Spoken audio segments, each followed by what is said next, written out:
Hello and welcome to the PC Gamer Podcast. My name is Chris Thurston and today I am joined by web editor Marsh Davies. Hello. And Thomas Was Alone creator Mike Bithell. Hello. BAFTA award-winning Thomas Was Alone. BAFTA award-winning Thomas BAFTA Was Alone creator Mike Bithell, I think is the... Creator. accurate, yeah, okay. Let's, is there any other epithets or anything you want to add? I got an 800 metres swimming Wow, trophy. that's pretty far. I'm bad That's at pretty swimming. far. Martin, how good are you at swimming? I don't think I've swum in like 10 years. I'm kind of scared of deep water. I'm pretty scared of deep water.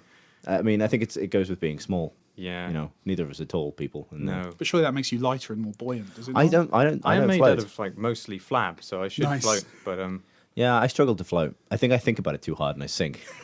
You make too much Like, I of mean, an effort. people tell you that, in order to float, you need to relax and just sort of like let it happen, and you just sort of bob there on top of the water. I don't. Or I float like slightly below the surface of the water, which as a Counterintuitive. non-amphibian is not ideal. not ideal. How was your journey down, Mike?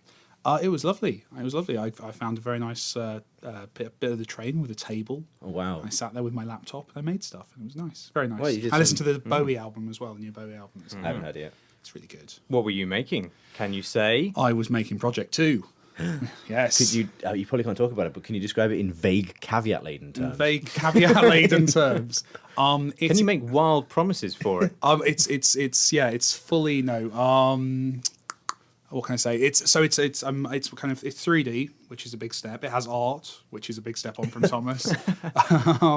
It's got I was doing AI stuff, so there's some AI stuff in there, but it's an attempt to kind of make something which is kind of player editable and kind of about performance and about all the stuff. People are playing games in a different way, and this is so vague and rubbish. But just kind of making a game where the players are involved, hopefully, in the kind of creative process, and just kind of working out how that can happen and how much I'm willing to give away to them to do. So we'll see. So it's basically Crisis times Red Dead Revolver, is what you're saying. That's basically it. With I like got- Red Dead Revolver rather than Red Dead Redemption Oh, as yeah. well. It's like super retro. Yeah. With Before it was cool. exactly with Minecraft and MMO elements. Perfect. So it's cool. That sounds- Yeah, I was hearing Minecraft times sleep is death. Nice. Yeah, which is sort of indie-geddon. We should actually talk a bit about Thomas Thomas- Was Alone, yeah, explain your what it is. previous You're more game. than welcome to. Hello. Which was an Yes. excellent indie platformer, which you. won many accolades and was very charming, and had Danny Wallace doing a voice for it. Yes, who was awesome, and there's a lovely man who likes saying my name when accepting awards, which is very kind of him. It's I'm very really glad you finished that sentence. Yes, yeah, exactly. Well, that too, but you know. So would you say a bit about how you came to make Thomas Was Alone? What were your ambitions for it initially? What you set out to do? Initially, yeah, there you go. Initially, it was a hobby project. It was just it was actually a way of initially it was a jam. It was a game jam over a weekend. My girlfriend was out of town and I had nothing better to do, so I made this little flash game, which I've since deleted from the internet because it's awful. Which was kind of the basic concept of several characters switching between them, jumping, basically most of the game. And then I kind of wanted to develop it because people liked it and people were talking about it on the internet. And then it just became kind of a way of me teaching myself how to use Unity, which is a very cool engine that I use for it. And in fact, actually the files are cool, teaching myself Unity and stuff like that. And then eventually, just after kind of a year of fiddling with this, I was like, actually, this isn't a bad game. So then I started kind of doing story stuff and bringing in actors and musicians and all that stuff, and ended up selling it on Steam. And it's kind of crazy, and it's kind of allowed me now to quit my day job and go full-time indie, which is terrifying. It's pretty badass. That is a good story. It's not a bad Can story. happen, kids. Keep Pin on all your teaching hopes yourself on it. Unity. Exactly. Yeah. Yeah, awesome. So, in between making Project 2, have you been able to play any video games yourself? Yes. Oh, well, I've got free time now, which is nice, because obviously before it was like I was going 9 to 5 at the day job and then coming home every evening and making Thomas. So it's been quite nice actually to be able to play video games again and to be able to play video games for a whole day if I want to. So yeah, no, it's cool. I've been playing. What have I been playing? I've caught up with XCOM because I've missed that initially. Tomb Raider. What else have I been playing a lot of? Far Cry 3, I just can't stop playing. That's just kind of taken over. And then Hitman, and just try and catch up with all the games I've been missing out on. So what would you say is the most ridiculous thing that's happened in Far Cry 3 to you? Either just, or at least something that's stuck out for you from the narrative. I ask this because we haven't gotten through a podcast in the last 4 months without making fun of that game. Oh, I mean, the story is ridiculous and like utterly silly.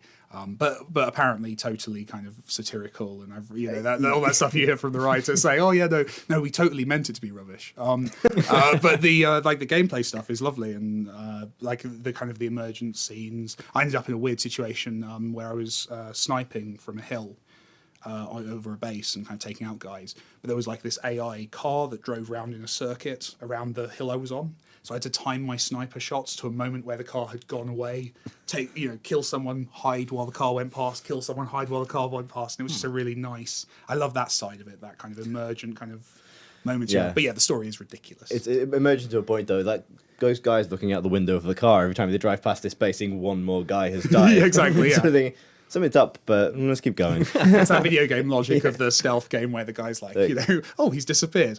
Probably not an issue. I'll go back to my patrol. Yeah, just don't worry about it. Digging the reggae tune, playing in his car. Yeah, exactly. Stop, yeah. Probably rats. Probably rats. I'm Probably imagining things. That's the thing, is how many guards think, like, when they hear a noise, they go, oh, it's, I'm probably just imagining things. That's a bad trait to be. If you're a guard, if your job is so imaginative. I'm so imaginative. You should be a novelist. Exactly, yeah. I'm working on a screenplay, yeah. Yeah. Yeah, well, some of them seem to be. And just, like, that'd be great if you met two guards and you overheard them from the shadows and they're just discussing their novel. Chapter 3, I hide the data pad under the table and everything. Yeah. Marsh. Hello. We'll get around with just a round table-y what we've been playing things. What have you been playing? I've been playing Sniper Elite, Nazi Zombie Army. You missed a V2, didn't you? No, V2 is the full predecessor, the full game. This full game. This is like an expandalone for Sniper Elite V2. This is just Sniper Elite : Nazi Zombie Army, though. That is a dumb name for a computer game. That's all of the nouns. Yes. Yeah, well, all the nouns in Snipers, video gaming. Elite. Yeah, got that. Yeah, exactly. Every game noun. Gun, bang. Extreme. Yeah, it's not very good, unfortunately. And what's weird about it is that it's like good. It's bad in spite of everything that was good about V2. Like, they seem to have designed the one game which doesn't take advantage of any of the good things about the game in which it's based. V2 was the kind of, I guess, ostensibly realistic, but kind of actiony, shooting realistic. Hitler in the testicles simulator. It's a realistic enemy at the gate simulator, right? Basically. Yeah. No, it was good. It was good fun if you like watching Nazis' lungs explode in slow motion, and I think everybody does pretty much. It was kind of a silly game, but it had systems in it which were none of them felt fully formed, but put together all these kind of slightly malfunctioning bits did create something quite fun. So it had like a stealth system where you had to keep track of the noise of your footsteps, you had to keep track of light and shadow, and you could go up and stab people and stuff like that. And you could, the AI would react to that, so they would try and find your last known position marked by a little ghost thing stolen from Splinter Cell Conviction. And they would go over to check dead bodies, and you could booby trap the dead bodies, and all this there was kind of a lot of stuff going there, And there's cover, obviously, and slow motion lung explosions, as I've just said, or bollock explosions, or spleen explosions. Spleen explosions. It seems weird to add zombies to that mix. It seems like zombies are like zombies antithetical to everything you just described. Yes, it's that kind of classic kind of thing of introducing the level at the end of the game that was very fashionable for like 5 years, where it's all zombies, like Far Cry, zombies at the end, Halo, zombies at the end. This thing of like, let's make a game about AI and all those interactions, and then introduce stupid enemies. Yeah, but they're charging £10 for that. Which is a mistake. And so, all the zombies just know where you are instantly, and they spawn. Sometimes they spawn right in front of you or right next to you, and they just walk towards you. And you can only. There's no point shooting them anywhere else. So there's no point watching their rotting testicles explode, because you only shoot zombies in the head. That's the rule. That'd be an act of pure showmanship and nothing else. Indeed. Yeah. So it's pointless, I would say. There are different kinds of zombies. You played quite a lot of it for. Well, I was reviewing it. Oh yeah. Me and Tom Senior played a fair amount of it, but a big old waste of time for £10. I mean, really, you can have a much better experience playing Killing Floor or Left 4 Dead, all the games that it's aping. Is that what it's trying to be then, Left 4 Dead, within that context? It's more trying to be a Halloween DLC, but they obviously missed the window to develop that and released it is in March. Yeah. It's a lot of the same levels from V2 as well, but with green lighting and candles, basically. Oh, so Halloween. Yeah, wow. Ass is what I would say. That's my summary of it. Fully ass. Full ass. Not half-assed. Full assed. Okay. Nazi zombie ass. That's the rest of the nouns. We did have a fun game while you were reviewing that, though, very briefly. Me and Rich McCormick played a game of how many things can we stack on Martin while he's reviewing this game. That was a great game. That was enjoyable. We got Who won?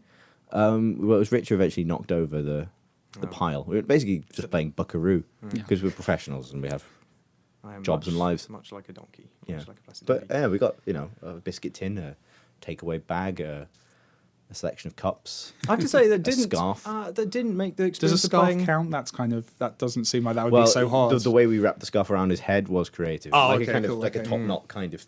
It was very hot. We'll allow it. wearing Yeah. stuff like that. No, cool. There are, we can probably dig out a picture. I've got a little animated GIF on my Twitter stream somewhere of that happening. And that did make the game marginally better. Yeah, I mean, games are Couple experimenting more and more with this kind of like meta game stuff. And where does the game end? It's like Johann Sebastian Joust, but With more cake tins. but just with cake tins, and almost totally pointless. What have you been playing, Chris? I have been playing SimCity, which sort of. Congratulations. Well, actually, this is the thing, Part of the right? elite And club. we will almost certainly get onto the kind of controversy surrounding it when we get to questions from Twitter, because as you might expect, people are thinking about it and what it means and kind of what it relates to. I started playing it on like Saturday morning, and we're recording this on Monday. Game came out allegedly last week and then didn't work for 4 or 5 days. And because I just had no time to play during the week, hadn't been involved at all, and I got on straight away and was kind of playing straight away, and I didn't have any issues at all at first. And then I played through the tutorial and I created my first cities and whatever. Then I realized that I didn't realize that the server browser was on the launcher, not in the client itself, which is dumb because people don't notice it on the launcher. And so I've been playing on Oceanic 2, and all my friends were on Europe, whatever. And if you're not on the same server as someone, they don't even show up on your friends list. It's a total hard divide. It's not like your friend is playing on Europe West. Would you like to join them? It is they don't exist. You can see them in Origin. What? You can see them in the Origin window, but as far as SimCity is concerned, you have no friends. It's like World of Warcraft, like 6 years ago. Or whatever. Yeah. Well, that's the thing. And so you're basically completely isolated. So I went back and checked, and I found out, and I put it like on. I played for a while on Saturday, and on Sunday morning I put its peel out on Twitter and just said, "Where's everyone playing? I'm lonely, so alone." And then eventually found out what people were playing and changed, and realized that because I'd changed, the game basically started again. I had to do the tutorial again. What? The So force if you tutorial. change server... all the achievements you earn through like building cities of a certain size or building particular So kinds there's of no cities persistent data tied to you. It's all completely resets. regional. So yeah, Wow. so nothing is client side. Like, and what a ball ache. And I've been disconnected a few times. We can talk about the game itself in a minute. Like, I mean, it just doesn't work correctly, and there's no real excuse for it. They could have saved themselves a massive PR fiasco by calling it SimCity Online and billing it as an MMO, and then people's expectations would have at least been for bollocks, as opposed to for the other kind of experience. People wouldn't be asking, why can't you save, trigger a disaster on your city, and then load a save like you used to be able to, because there's no saving. You can't save. It does it all automatically for you. It's all auto-save all the time. There is no manual Isn't save. that what most people like? Yeah, you SimCity can still for? manually trigger disasters, but now you'd only do it if you fancy dicking But yourself why over. would you do Oh, that? I mean, wow. the entire point of that game is to experiment with a simulation, isn't it? It's like GTA removing the ability to Quick end every load. play session with a rocket launcher on No, top it's of a just car park. like a hard roguelike version of GTA where Nico dies. That's it. Yeah. Yeah, exactly. That's it. Like, make you get arrested. Come just back in 20 years, Gary. Doing life. Yeah, exactly. Yeah, exactly. Like, and that stuff is such. I feel like SimCity is a good case point for why we don't actually have flying cars. Right. Even though all of the component bits of technology exist for flying cars technically to exist, we've got True. maybe I don't know, run with me on Oh, this no, one. sorry, It's carry a on with your maybe metaphor, I jetpacks would be a better apologise. analogy. Maybe jetpacks would be a better Okay, analogy. Some piece of architect or hoverboards, some piece of like future technology that we said we would be promised by 2030, the year 2013, Sure. right? Like Back to the Future shit. 2015. Yeah, exactly. That's cool. Sorry. I watched it last Mike. night. I apologise. Bloody hell. Right, whatever your analogy is, right? Even though the component parts of this analogy are still right. Even though the component You parts have all the component parts of this analogy. Yeah. and I'm trying to assemble But them. just because you have the component parts of an analogy doesn't necessarily mean that the final analogy does work. And It's just and a so you've fucking created an analogy for my analogy. Because my analogy is this, right? Even though technically technically the material parts exist, right? Yeah. Like in theory, you could probably, if you were an idiot, draw it on paper, like rocket engine, a jet engine here, you know, bits of car here. Here's how you would steer it. Here's how it would work. None of those actual bits of technology are advanced enough or reliable enough in doing that thing for the whole thing to actually work. Therefore, we don't have flying cars. This is also why we don't have persistent, perfect online streaming game services that run perfectly all the time that people don't think about, that they just log into like a Facebook game. Because even though the technology is there technically between server tech and infrastructure and everything else, it varies so wildly in terms of people's access to the internet, people's stability and everything else, that you know, it's like a jetpack that doesn't quite work is worse than no jetpack. Yeah. Because you are now dead. Because you've crashed into the side of a building, right? Likewise, and the same is true of SimCity. And the same now is true you're of now SimCity. dead. I'm dead now, yeah. But like an always connected, incredible, shareable thing that doesn't quite work is worse than it just not being that at all and being a single player game. Absolutely. That's my tortured jetpack analogy. Damn it! It was fun. I enjoyed it. Yeah, that was good. I totally agree, and that's the problem with server stuff. Like I've been on games where servers haven't worked very well off the bat, and it is horrible. The problem, it seems, with SimCity is that they didn't acknowledge and accept what you're saying. They just went, "Oh, I'm sure it'll be fine." Yeah. And let's throw the name at it. And as you say, if they just added online to the title, no one would have cared. It would have been accepted as, oh, it's an online game. Okay, there's going to be problems. But it's the Pirates of the Caribbean style eating the tourists. Yeah, they need to quickly backtrack on that, I think, and just offer. Do you think they'll offer an offline mode? Is that even possible with the kind of stuff they need to do? do? It'd be a lot of work. No. They'd have to rebuild because they'll be tying all their save stuff. So there would be a lot of work to do that. But my point is they should have done that from the start, really. I mean, it's a mistake, and it's naive in a way. I think that's it. It's something that gets accused of being sort of this Machiavellian kind of this'll kill pirates or whatever, like system. Whereas actually, I suspect it's just naivety piling on top of naivety, where these things get planned and no one actually stops to say, well, you know, the average broadband speed in Sweden is this, and it's fantastic, but in the UK it's fucking awful, and that a lot of people switch their internet off because they've got, limited broadband caps and stuff. And, these are the people you're trying to reach with SimCity, which is one of the best-selling game series of all time and has an appeal that goes far beyond people who are willing to put up with this bullshit.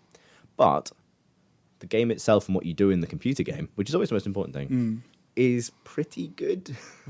Like, I'm still getting, like, it's in the 12 hours I've played of it so far, and I've made 3 cities, including my most recent one. Like, it has consistently kind of felt like I've sort of set myself a sort of challenge or the kind of thing I want to build, and the way that problems get solved because of the depth of a simulation. When problems emerge, the process of investigating and solving them is really, really satisfying, because its simulation is really, really deep. It goes down to the individual unit of population and what they want and what they're doing, and B, because their advisors are so rubbish.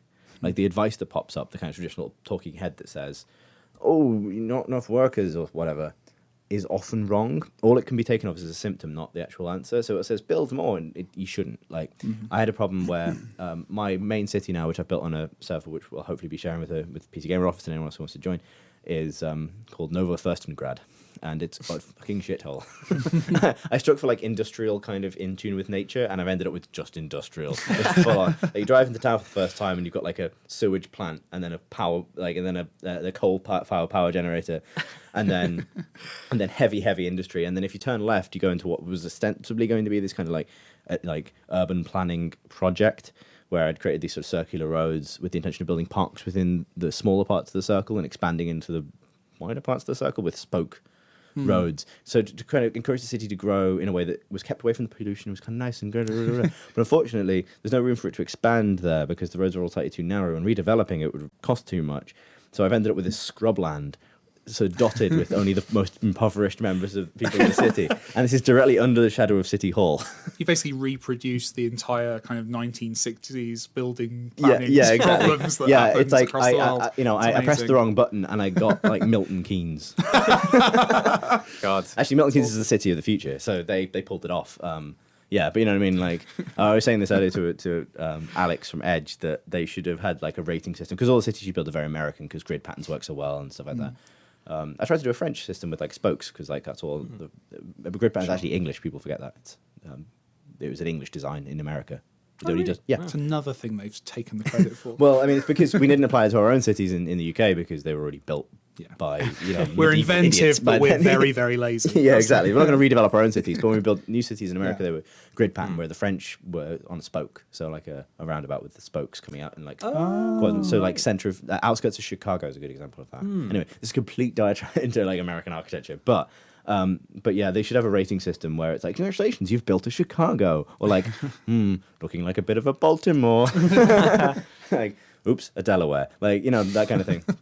That'd be awesome. But anyway, so this place is an almost total shithole. But downtown is this huge industrial block, and it's a massive, massive job provider, and people commute from outside my city via the train station, the bus, and everything come in to go to this job provider. And despite the fact that people streaming in the city was still growing, I had this constant guy popping up and saying, you need to build more low-income housing. We don't have enough workers. You need to build more low-income housing. And it's like, I've already got these like massive tenement blocks all the way down both sides of this industrial strip. People living in the shadow of these steel mills. Like, the place is an awful, awful place, right? It's an awful dump. But I was like, this doesn't seem right. Like, I can't pack any more poor people into this. like, literally, I've just bulldozed all of their parks to make room for more poor people. Like, this can't be right. Like, and I've got a very small middle-class district, which is just to provide a management layer. Like, I've refused to educate anyone above the sort of management layer. I've refused to build a university. So that I've just got a community college so that it keeps, like, I've got no high-income people in the city at all. I've got no boutique shops. There's no amenities. There's nothing to do, really. I've got a skate park, but, you know, whatever. And tennis courts for the middle classes. And then the rest of it, it's all designed to pump people at the various levels you need into this industry. And I was like, no, I've got the people. I couldn't figure out what was wrong. And then I realized, just looking at literally just zooming in, not loading up a graph or anything, just looking at the simulation, that in the mornings when people were trying to get to work, traffic was bottlenecking around certain ways into the industrial district, and it was backing up all the way out of town in some cases. And you can click on people and find out how they are. And so I was clicking them, and it's like, just lost my job, just lost my job, just lost my job. And everyone was losing their jobs because they were stuck in traffic all day. So they were getting stuck in traffic, being late for work, losing their jobs, and then going home, and then getting hired again by a different mill just down the road or whatever, and then the whole process would cycle. So even though I had the population, they weren't actually getting to work. And so the issue which the game was telling me was a residential issue was actually a transport issue. Like, and so what I did is I took out like 2 bond loans and built a really quite, for me and for this city, quite slick like inner city transport system with tram cars going down the centre of the main roads that sort of focused on the industrial thing. So not like in a similar city you could build that sort of thing for tourism, but I built it for getting people from the bus depots and the train stations and the big residential areas into the industrial heart of the town, and it fixed it. And suddenly that population demand, the housing demand went down, even though I'd solved it with trams, which is kind of, even though it speaks to a system that doesn't sound like it's working properly, like the advice just isn't useful. And I can imagine someone getting frustrating because the cities are so small that it's telling you to expand. And if you keep doing that, you'll just run out of space and it'll still be telling you something's wrong. Do you think that, I remember the previous SimCities, they had, they were partly criticised and partly praised for pushing a particular view of city planning, and one which promoted public transport and things like this. I mean, is that true of this latest SimCity? Is it different? It's wholly deterministic in certain ways. People's wants, people's kind of ambitions for their lives, obviously very strictly limited. Like, I'd like a deeper simulation of certain, like, I would love, like, a sociologist to have a look at it and go, actually, people don't all aspire to this. Like, things it doesn't bother with at all, like religion, right? Like, any of the forces that could pull people in different directions, apart from, like, I want a 9-to-5 job and I want to...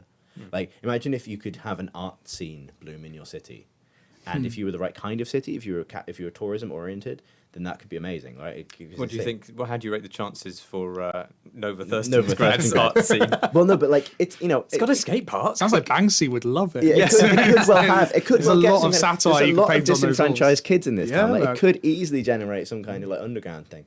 And then imagine if that could then pull people away, so that people don't want 9-to-5 jobs anymore. Like, they've just occupied a bunch of buildings down the road, and they're living in like bedsits and producing art all day, and they're not contributing any money to your economy anymore. And now you've got to deal with it, even though it's actually increasing the cultural cachet of your city.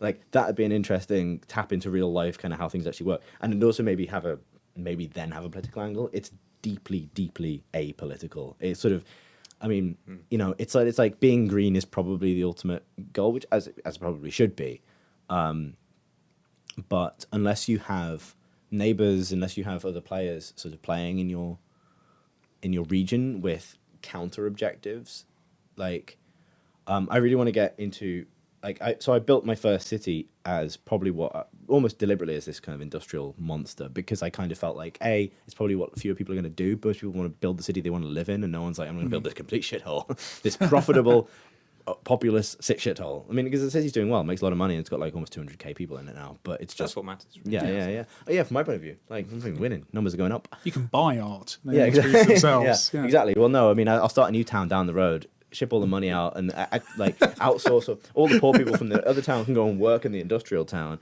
and then have a little boutique-y centre of like high value land and put art. Because the rich people aren't going to want to mix with those people, are they? They're going to want to have their own little massive suburb. It'll be fine. This is why you should never be in power.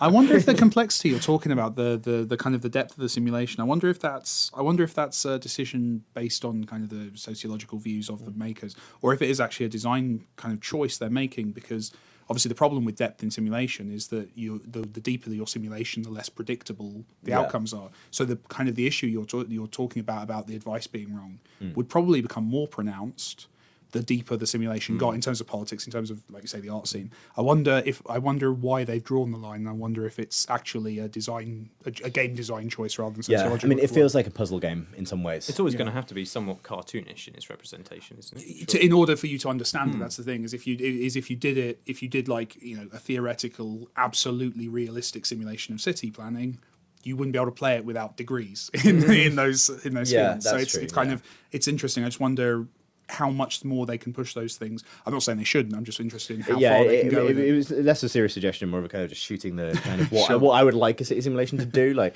it's sort of there's a definite like I think it's both. It's accessibility from a mechanical point of view is also its deep inoffensiveness, right? Like The Sims, right? It's actually, you know, borrows like the look of characters is borrowed from The Sims as well. It's obviously designed to feel like a part of that, you know, sort of universe where people's goals and ambitions for their lives are kind of pretty sort of formulaic according to what The Sims has determined is a kind of success path. Although people obviously, I think people manage, I'd be interested to see what people make of SimCity, because people manage to do clever things with The Sims in terms of getting narratives out of it and thinking like, is it Alice and Cav? There have been a few things. Like, I remember, what was the one? There was one about a homeless sim, which was amazing. Depressing. Yeah. Like, and when The Sims AI kind of freaked out and it kind of, you know, went sort of all over the place. I don't know if that can happen in SimCity. I mean, Graham was saying earlier that his city, one of his cities, is kind of perfect, but it's just broken. That there's a huge demand for commercial shopping for a certain like middle class levels, and they're leaving because they can't find it. But the shops are there, and he was watching them walk to the front door of the shops and then leave every day, and just not go in, and just not use it. And the shops are going out of business because no one's going there, and the people are leaving because there's no shops, but they are both there. It's just the simulation is somehow broken down, and it's not something has gone wrong, and it's just not picking it up. The hook isn't kind of hasn't happened, and I wonder. That's obviously one example of it breaking. I'm wondering if SimCity is capable of kind of freaking out in a way that's more interesting, in a way that's kind of like actually generates sort of like, you know, people who love living in smog or something. That's kind of, you know, like, I like it here. It's awful. Yeah. Like, you know, the classic example is in Black and White when the monster knew that it was made of meat and it was hungry, so it ate its arm. Stuff like that, where the constraints of the simulation lead to an outcome which is just really surprising and kind of looks like it's much more clever than it actually is, which is always fun. Yeah. It feels like, maybe if they'd loosened it a little bit. I mean, to be honest, I need to play a little bit more of it. And I'd like to play, like, I created this big, so you choose a territory, and then you can either make a private territory, which means you're just going to create cities, and create city after city after city with loads of interdependency and stuff, or you kind of invite people. And so I've created a big 16-lot thing with the intention of just inviting people to play and sort of seeing what becomes of it. Hopefully that'll fill up. But I'd be interested to see what happens then, because that seems like where the conflict's going to come from. Now that I've built a city that's functioning, all I want is for something to happen to it. Like, I either want a friend to come and set up a tourist town downwind from me and have to deal with that when, when all my industry kind of, and I can argue that I'm a job provider and, Nice. But likewise, I'm wondering what happens when the coal reserves under my city run out and my power plants don't work anymore. Like, how does the town change? Like, I'm kind of looking forward to the lifespan. At the moment, that seems miles away in game time terms, miles of just pointless expansion and kind of dealing with the day to day. So it feels like maybe I'll start a different city while that's happening and then go away and do something else. But yeah, it's good. I agreed actually with the review our American team did. In most things, I think it was pretty on the ball for that. I think 69, which is what we gave it in the end. In the light of everything, it's probably about right. Like, it's a good city builder, but bloody hell, did they manage to knock the execution into a... If it all worked, what would you give it? What would I give it? Yeah, in the best of all possible worlds. I'd like to play more of it with people around, see what the multiplayer's like, and maybe take a few more cities to like a bit further. Just a ballpark. It's between 75 and 80. Oh, okay. Presumably it'll get there. I mean, there is not... I'm sure they're not planning on... I'm sure in a month's time they will have fixed these problems because obviously it's so high profile. Yeah. So presumably it will get there. Do you guys change your review scores if something... We re-review games. You re-review games? Yeah, we don't change scores from the same review, but we will... Right. I mean, in the history of the magazine, we have several times. Like, Cool. Okay. Especially with MMOs and things like that. Also, when games are re-released at a cheaper price or whatever, and they've gone through years of patches and things, we've got history doing that. Okay. So we might think about it. I mean, the thing is, I reviewed... Anno 2070 ages ago, which is sort of similar in some ways in its sort of city building thing, and I found that very, very empty. I gave it, it's good, it's accomplished, and it's kind of all there, but there's no kind of heart to it at all. And I gave that a 75 because it's good, but there's just missing something to make it special. And I think SimCity is better than that because now that I've got my I like that my town is a shitty place because it feels like a real shitty place. It doesn't feel like I just did the game badly and I've made it with this kind of weird roads that go nowhere and all this, I've drawn it wrong.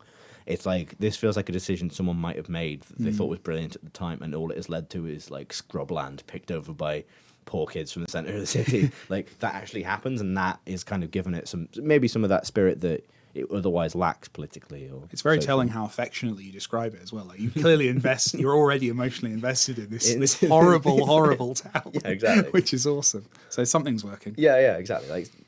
I need to redevelop that central area, but when I can afford it. And also, I need to do so in a way that preserves the spirit of what it was supposed to be. I could just pave it over and make a block system there, but I don't want to, because it's no, we had a dream, damn it. We had a dream of these concentric circular roads with gardens and shit, and it'd be nice. We're not going back, and I feel like they're kind of like the old mayor that... I don't know. I've been watching a lot of American political dramas, and I kind of feel like it needs the side option to cut deals on the side, or send your heavy or your enforcer out after union bosses and stuff. But I've been watching too much Boss. But yeah. Are you going to get it, Mike, or have you already? I'm going to. To be honest, just purely based on the description. I'm not a massive fan of the sim games. That kind of stuff. I kind of like the story stuff. I like to have an adventure and kind of a bit more prescriptive, but it sounds awesome from the description you just gave. It sounds like it's worth. I'll probably wait a couple of weeks if I'm honest. But once it's kind of all sorted and leveled out, I think I'll probably give it a go. I think there will be a grace period where it starts working and people can finally go on servers together and everyone kind of jumps in. And They'll kill it again. Yeah, they'll kill it again. But then people team up and do big group regions and stuff, and that I can see genuinely being fun in the way that Planetarium used to be fun in terms of browser strategy stuff. You say you went into the sim stuff. You mentioned XCOM earlier. How have you found that in that light? I'm liking XCOM. They kind of, to me, XCOM is chess more than it's a simulation. It's kind of it feels like a board game in a way that I quite like, but I wouldn't put it in the same thing. There is that side of it, obviously, but it's got that focus for me. That's the big thing for me. And this is more it's not necessarily as a designer, but as a player, I kind of like being led by the nose to a certain extent. I like to have an objective that I'm being told this is a thing I want you to do, and then I can work towards. I like freedom in the solution, but I kind of like quite specific objectives. Yeah. And XCOM kind of gets that balance about right for me. while also, as you say, kind of allowing some kind of wobble in terms of how that's done or what the consequences are, and consequences as well is the interesting thing. It's nice to play a game where there are consequences and it's not just a bar of good to evil. It's nice to actually see something a bit more interesting than that as a barometer for the consequences of what you're doing, which is cool. Having to sacrifice your favourite people. What's your scheme for? Do you keep the default names for people? Do you rename them? Do you change the armor colours? Everyone seems to have a different way of doing it. I do the colours. I like mainly because I just love the art style of the characters. So I kind of just like looking at that screen where they're nice and big, and nothing's going on to distract. I change the colours. I tried doing the name thing, but honestly, they just die so often. I just lost. I don't bother learning the names anymore. I'm not very good at the game. But no, I do the colour, and I do some. I've got Father Christmas, who is called Father Christmas and has a big white beard and a red outfit. He's kind of cool.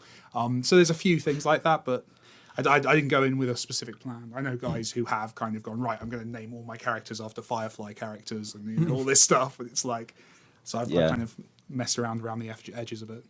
Tom Senior was romantic poets for all of his. Apart from the one night he played it while drunk and woke up with an amazing commando called Balls. Nice. Yes, his poetry was amazing.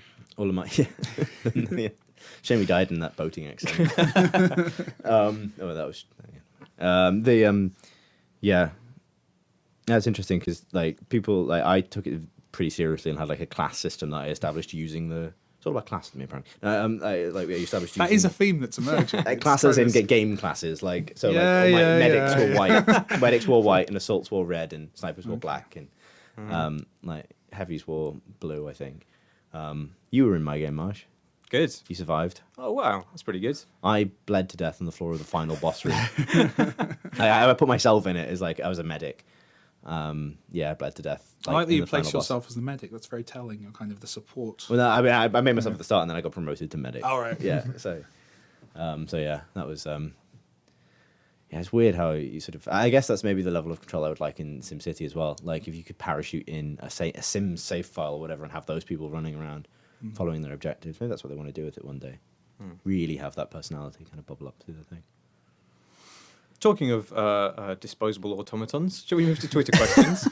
Martin. Only joking. Your segues are both effective and mean.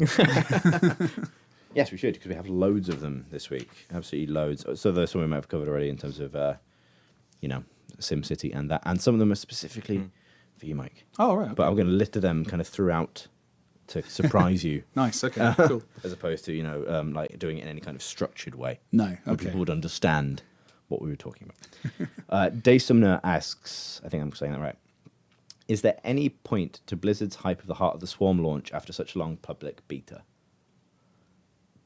Is there any point to the hype of it? I think the broader point, obviously, Heart of the Swarm launch event is tonight, as far as I know, and they're going to have, like every other Blizzard game, some big, midnight launch queue around the corner kind of thing, and there'll be all sorts of stuff going on.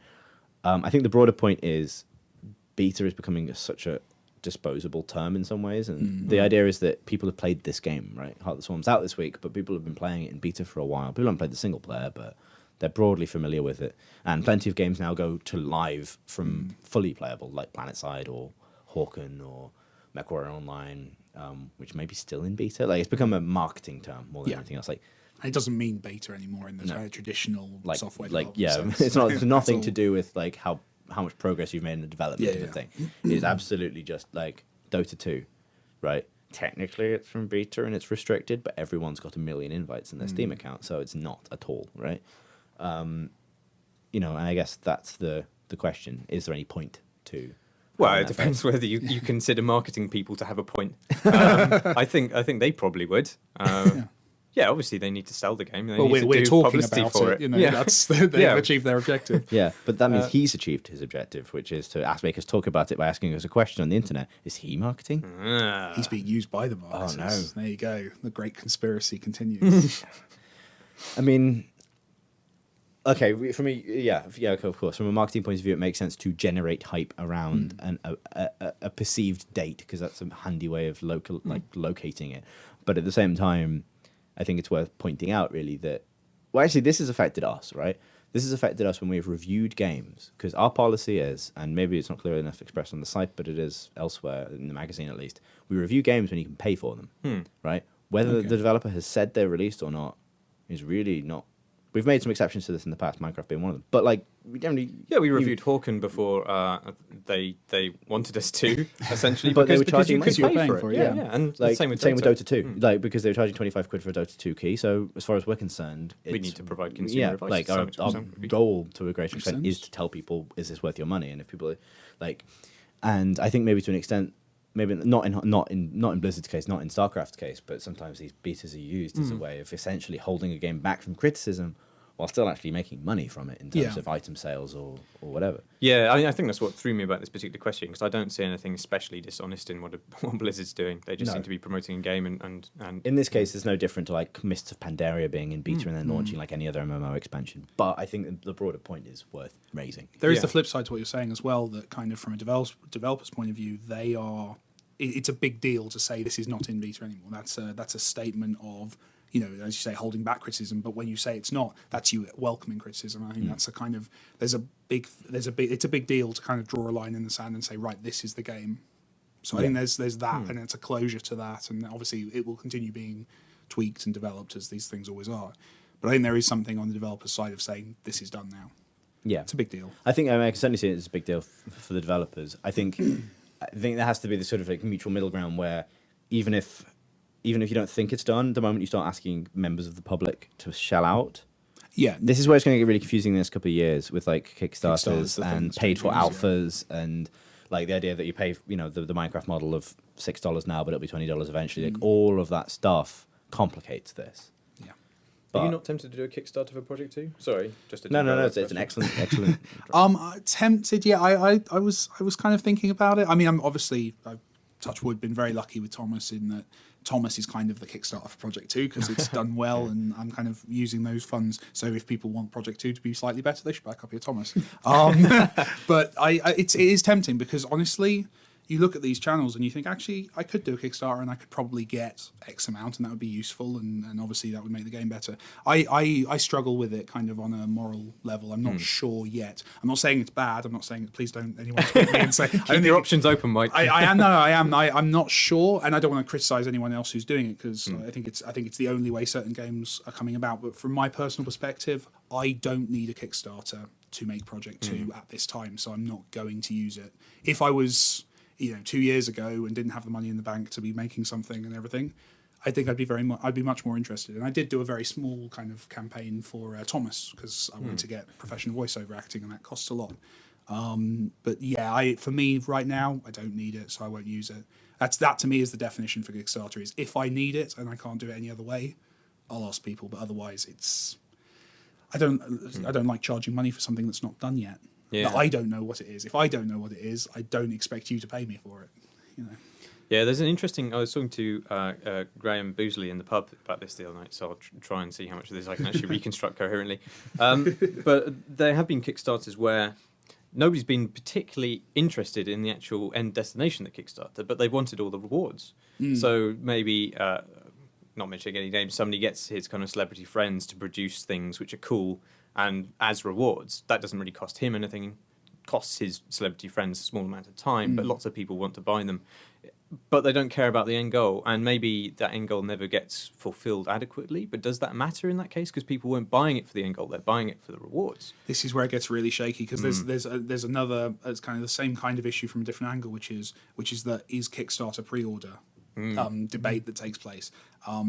It is, in my opinion. That's what consumers have decided it is, so therefore they're right. If you want to go and argue with them, that's fine. There's developers who get very angry because it's like, no, this is more like charity, but that's not what the market's decided this is. This is a way of pre-ordering a game I want. Yeah. So I think there's a lot of questions like that, and I think that's the problem. Is something very nice about a tangible game where you've made something, costs $10, $20, $30, whatever. You give me that money, you get the game. And you've read a few reviews, so you know what you're getting, and I'm being honest about what's in there. There's something very nice about that transaction. I'm not sure Kickstarter has that tidiness yet to it. It's still finding it out. I think in a couple of years it might have kind of stabilised. Yeah. We've said this many times on the podcast when we've been discussing Kickstarter, but still haven't seen one of those high-profile Kickstarter games produce a game yet. No, and actually, you've seen some go disastrously wrong. Yeah, like I mean, if you could say it was the Double Fine adventure that started the Kickstarter boom. It had been used for game stuff before, but in terms of like actual like multi-million-dollar things, and none of those have. I mean, Wasteland has produced some convincing-looking footage now, and you can see it, and you see there's a game that exists, but like. It feels like the more Kickstarters that have this runaway success now, like Torment, ahead of that first time one of these games actually comes out, it's almost creating this weight of expectation on simply what this service is going to produce. Like, if some of these games comes out and it's just okay. Which will happen, because that's how games are. Yeah. Strike Suit Zero, for example. I think people... that was a sort of... Again, mixed response, but also only a partially kickstarted thing as well, because it wasn't only kickstarted.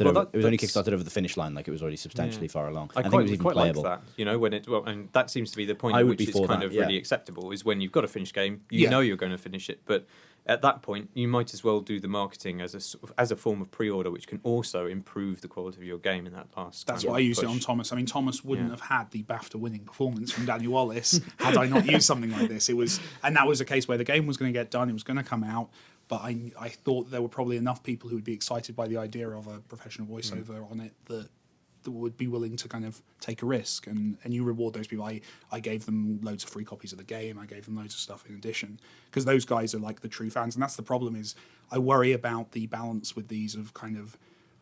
Basically, if you're manipulating people and using... if I've got someone who loves Thomas and is really excited about my next game, there's an inherent massive risk in me taking advantage of that person early to get as much money from them as I can and then letting them down. I'd really prefer not to do that. It seems like a bad...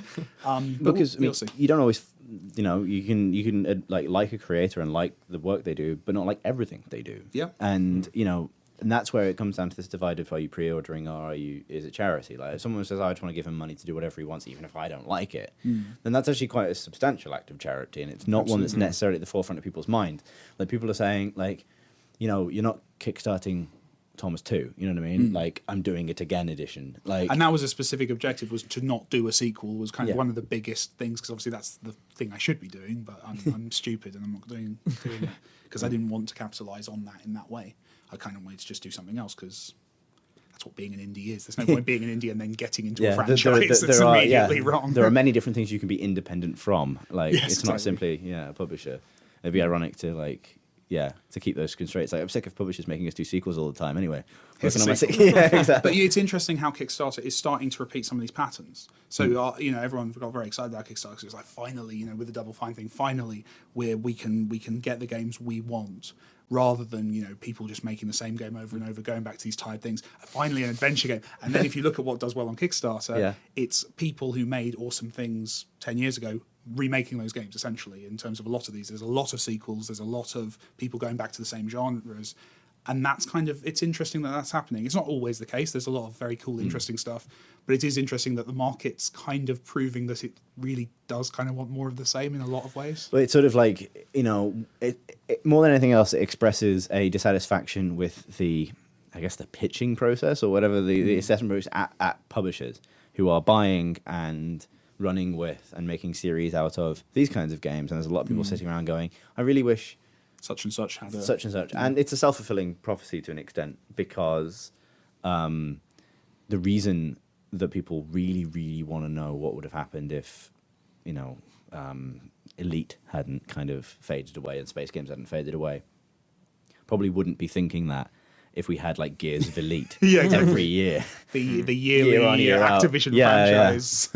Call of Space trading, like every single year. Yeah. And if that happened, then people are like, I'm so sick of these open world emergent space games. Yeah, exactly. I want to reboot the linear shooter. I just want a corridor. Want a corridor. Yeah, exactly. And then, we'd be seeing, in opposite world, that's what's happening right now. There's a Call of Duty Kickstarter that's just done amazingly well to reboot this forgotten but loved linear shooter franchise in a world of only... With stretch goals for kind of set pieces. Yeah. If we get $200,000, we'll add a bit where you jump from a parachute. Yeah, exactly. That kind of stuff. up. That'd be awesome.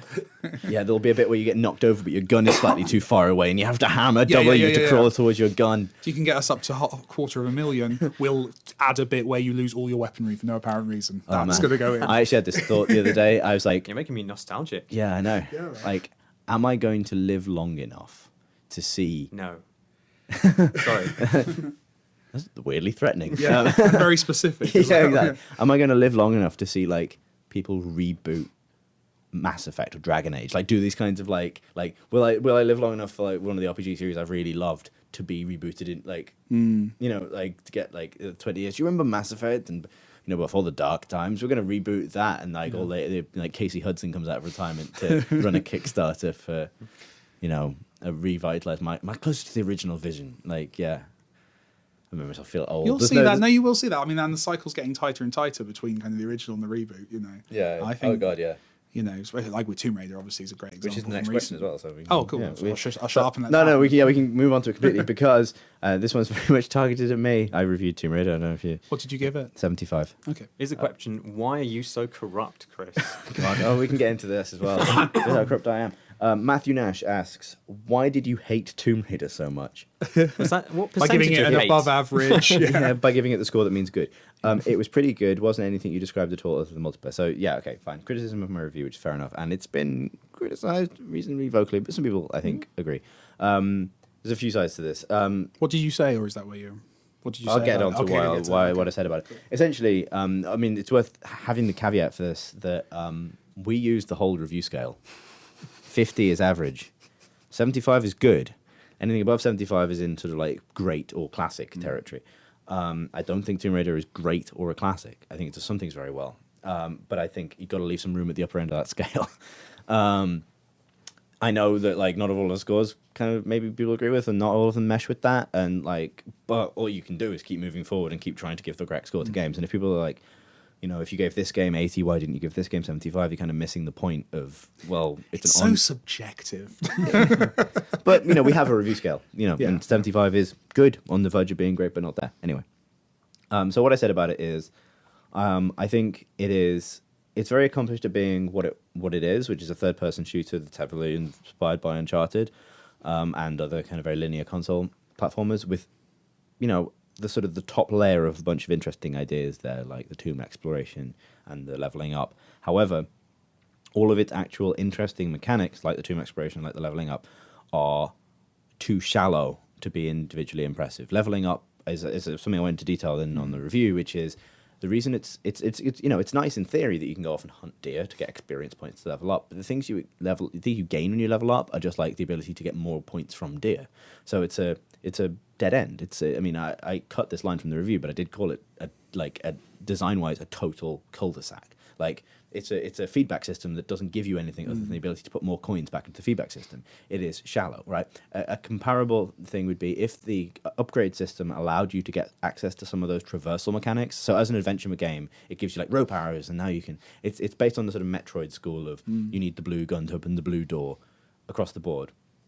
But unfortunately, it makes that so linear and so narrow that rather than being a question of sort of like all those games become is about memory, right? It's about remembering, I saw a blue door like miles away. Could I get back there now?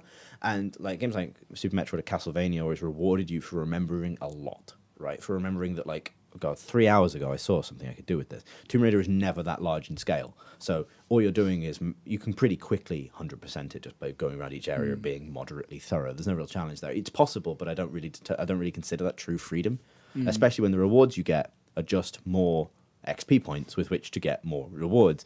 Like if you could use those experience points to actually open up the game, so invest in this traversal mechanic, not that traversal mechanic, and therefore affect your progress through puzzles and stuff, that would mean something. As it is that stuff is completely withheld to the roller coaster main experience, which is fine because that's the kind of game they're making, but you can't give it points for being an incredibly open world game when it ain't.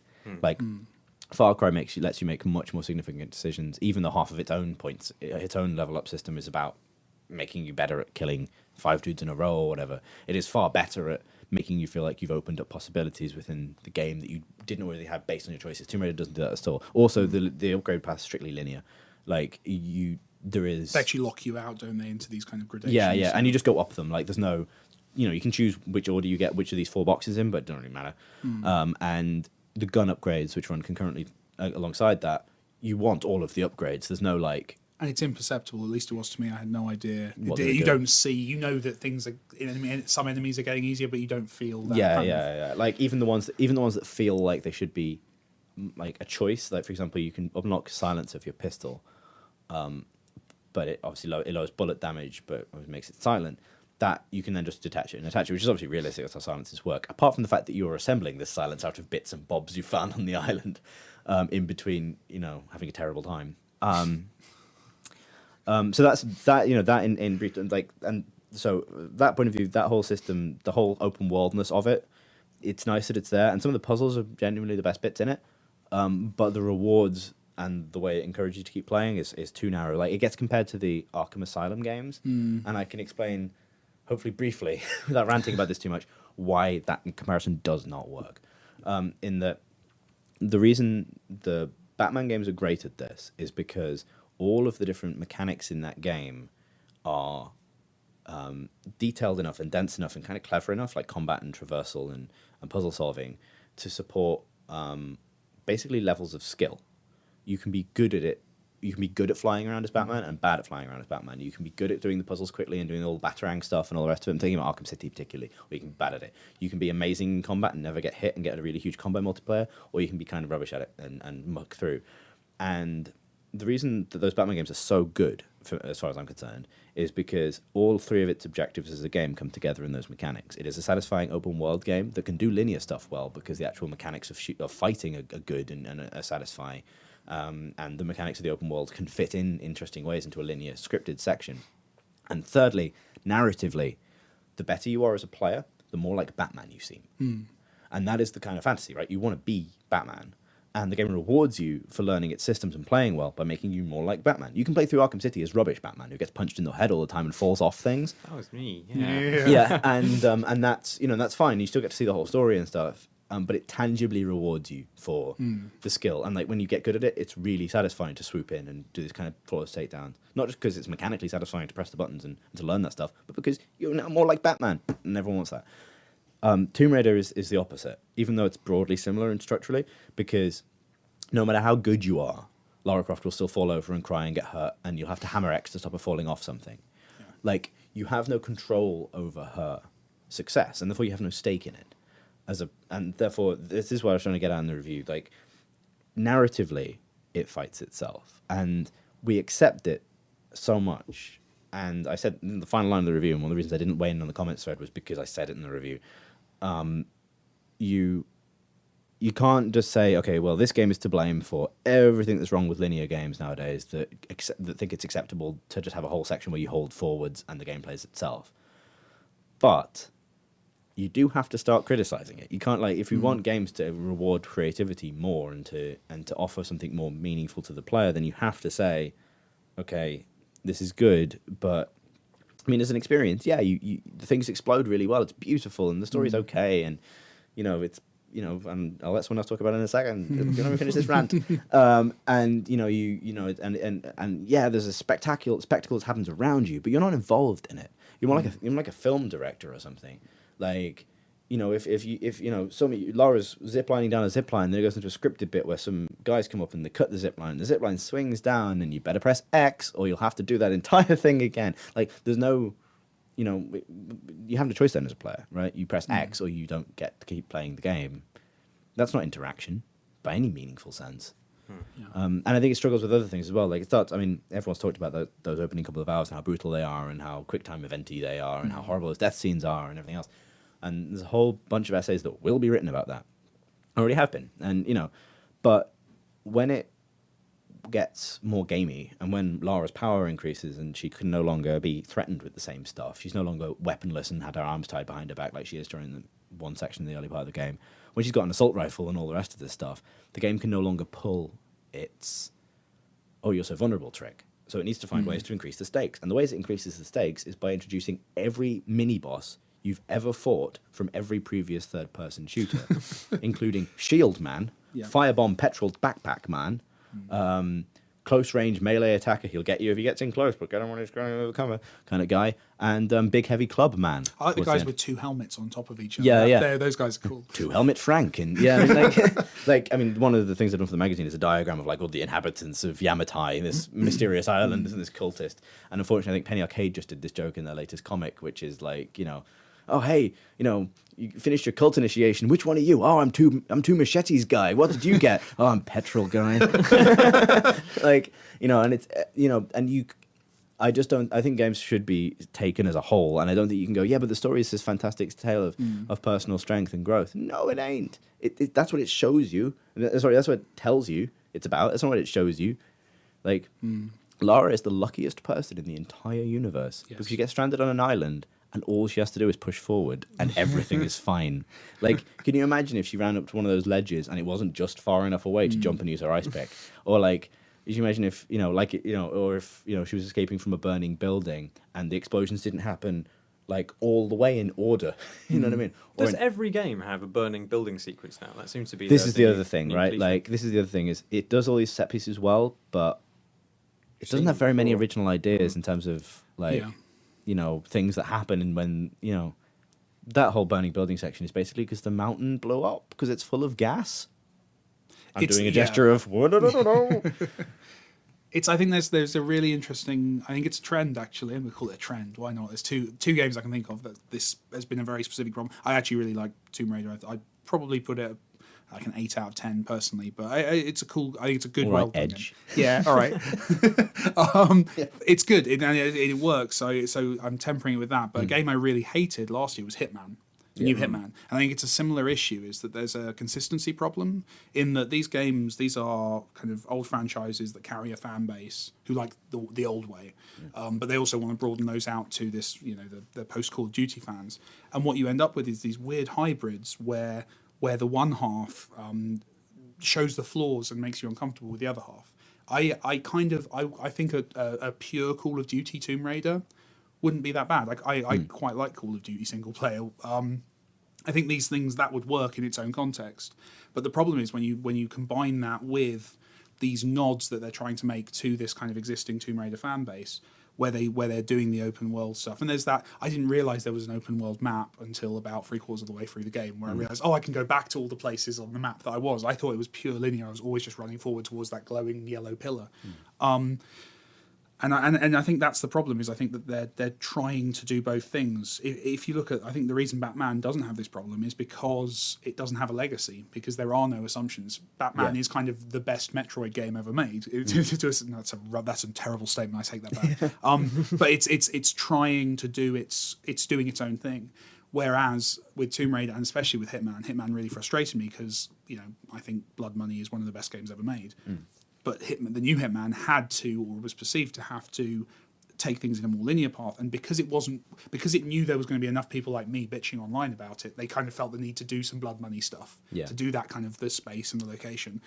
But they also wanted to push, towards a more mainstream audience, and ended up with something that, in my mind, kind of breaks both sides. It's inconsistent. And I think Tomb Raider has that same issue, is that I kind of either want Far Cry, basically, Far Cry 3, that kind of open world, cool exploration, I wonder what's over there game, or I want Run Forward, the game, and I think either of those would have been acceptable, but I think it's where that kind of hybrid has happened that it becomes problematic. How do you feel about something like Uncharted then? You have the same problems with that? Uncharted, no, to me Uncharted doesn't bother with all this stuff, like the list of things you just described. Yeah, there's some cliches in terms of what they do, but Uncharted is all about running forward.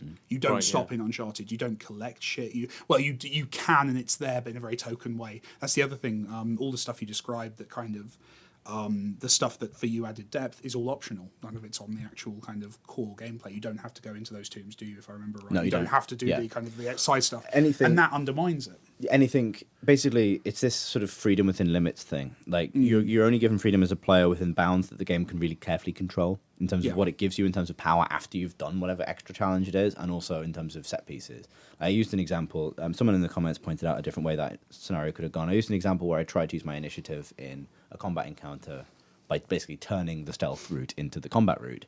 And For me, the game fucked up entirely. I didn't make that up. That happened. The animation failed, and as in she has animations for falling off things, but she clipped through a wall because she wasn't supposed to be walking. She was supposed to be falling that way. Even her falling is kind of scripted for each given drop and jump and I've broken the fall a few times. You get stuck on a wall, kind of hovering. So and someone else has pointed out that they've done that exact section and tried to do something similar to what I did, and it worked. And that's fine to an extent. It's still very limited. It's still no better than a 75 as an open world action game, because Far Cry exists, because Batman exists, because old Hitman games exist, because Dishonored exists, etc. I have to keep room. But this is why I don't comment in comment threads just passively from the podcast where no one will hear. I think the side point to that, I think you're right. I think there is this sort of need to do this other thing. I feel like both of those discussions about what kind of game they're making, both of them bizarrely seem to have happened separate from the story they're telling, and it's something that's been touted so much. Ludonarrative dissonance, which and everyone likes to say. I like to say it's true. It's okay to say, you can just say dissonant without necessarily needing to you just have that stuff so ludonarrative. People know you're clever. That's the point of ludonarrative. Yeah, or at least they know where to put you. And the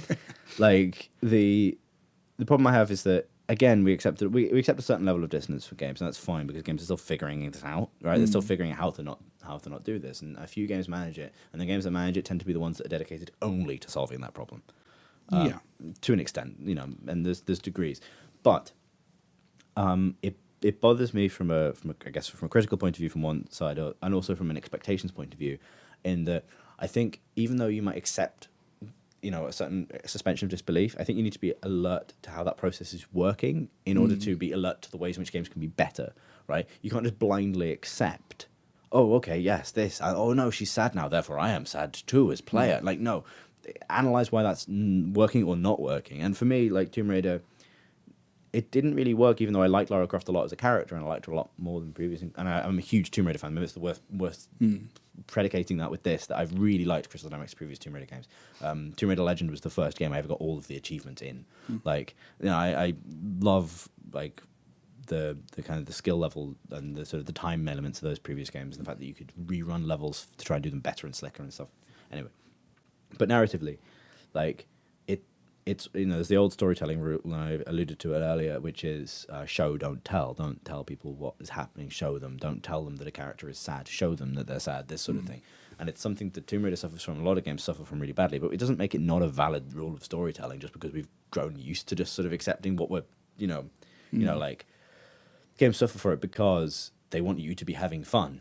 And you have this run of games like Far Cry and Spec Ops: The Line last year that are about people having a terrible time. And Tomb Raider is a story of someone having an awful time for a long time, and then Lara doesn't even get the kind of guilty pleasure thing that both Jason Brody in Far Cry and Spec Ops Man in Spec Ops, they both get, and there's potentially a gender representation in games thing that they both get, the kind of actually, yeah, secretly we're warriors thing, whereas Lara Croft gets no, you're a Croft, which is an interesting recalibration of the same idea. Yeah, you're like your dad, which is interesting. Without framed in the context of the patriarch. I think there is a. I'll get into that. I think there is an interesting thing. I think this is partially down to how stories in kind of AAA games are done. Yeah, in that it is you bring in an outsourcer. You parachute a writer in. Yeah, exactly. And I think that does.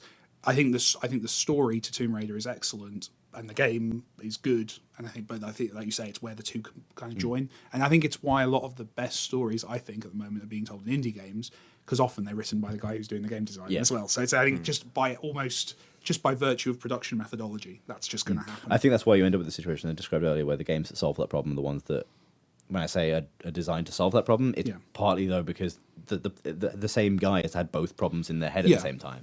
So it's not a writer thinking, how do I make this burning temple escape sequence have any kind of weight? How about we have all your friends in a box in a volcano? But that's, in fairness to an extent, that's how storytelling is kind of problem solving. You basically just have to work out how to get the thing working. But as you say, it's the problem is where the player is not feeling the way that you want them to, or the game, specifically where the gameplay is not matching the kind of the story of the character. So in Tomb Raider, the narrative that's being told, and I haven't finished it yet, but the narrative that's being told up to the point I am, it's about the Lara character kind of being empowered and having to solve the problems and becoming stronger as an individual through that process, but starting very weak and getting stronger. And whereas the game design is about becoming more and more lethal. Yeah. I think it's a very subtle difference, but it's a very important difference that she's not meant to. I'm enjoying that shotgun far more than she is. And that's where it breaks from, so there's solutions. And that's why Brody, actually, even though I hate him as a character in Far Cry 3, like, I was becoming a dude bro when I played that game. Everyone loves the Skrillex bit, which is totally. The Skrillex bit is amazing. And actually that was a good choice. There were lots of other things I didn't think quite worked in Far Cry 3, but actually that character suited the way I was playing. Marcus Phoenix, he feels the same way as I do when I'm playing Gears of War. Yeah. He's big and strong. Same with Batman, as you said earlier. I do think that the real key to making people empathise with characters, protagonists particularly in games, is... I'll frame it a different way. I don't think it'll happen if objectives don't align. Yeah. Like you're saying earlier about wanting a clear objective and everything. Like, there are... The games that do this the worst are the ones that get you to do something the character doesn't want to do. Yeah. Like you're an evil wizard, like making them do it. Like, no, like... This is why everyone gets so deeply attached to their Commander Shepherds and whatever, because they have created that character and they are totally convinced that their objectives align with them. That's not even a question. Synchronization, isn't it? Yeah, and empathy. Like it requires this sort of, in Batman, of course, Batman's objectives are my objectives. I'm Batman. Like I suggested that they should just replace all of the dialogue in that game with the phrase "I'm Batman," and it would still work. But what is interesting though, and this is where the nuance, and this is where great writing can do so much for games, is that actually with Batman as a specific example, you're not playing Batman as Batman is. Like in terms of what Batman does, obviously it depends on who's writing it. But are you playing Frank Miller Batman, or are you playing Tim Burton Batman? We don't want to Batman out on this podcast, or else it'll never end. Right, but my point basically comes back to is that in Batman, the whole thing of Batman is he doesn't kill people, he hurts people.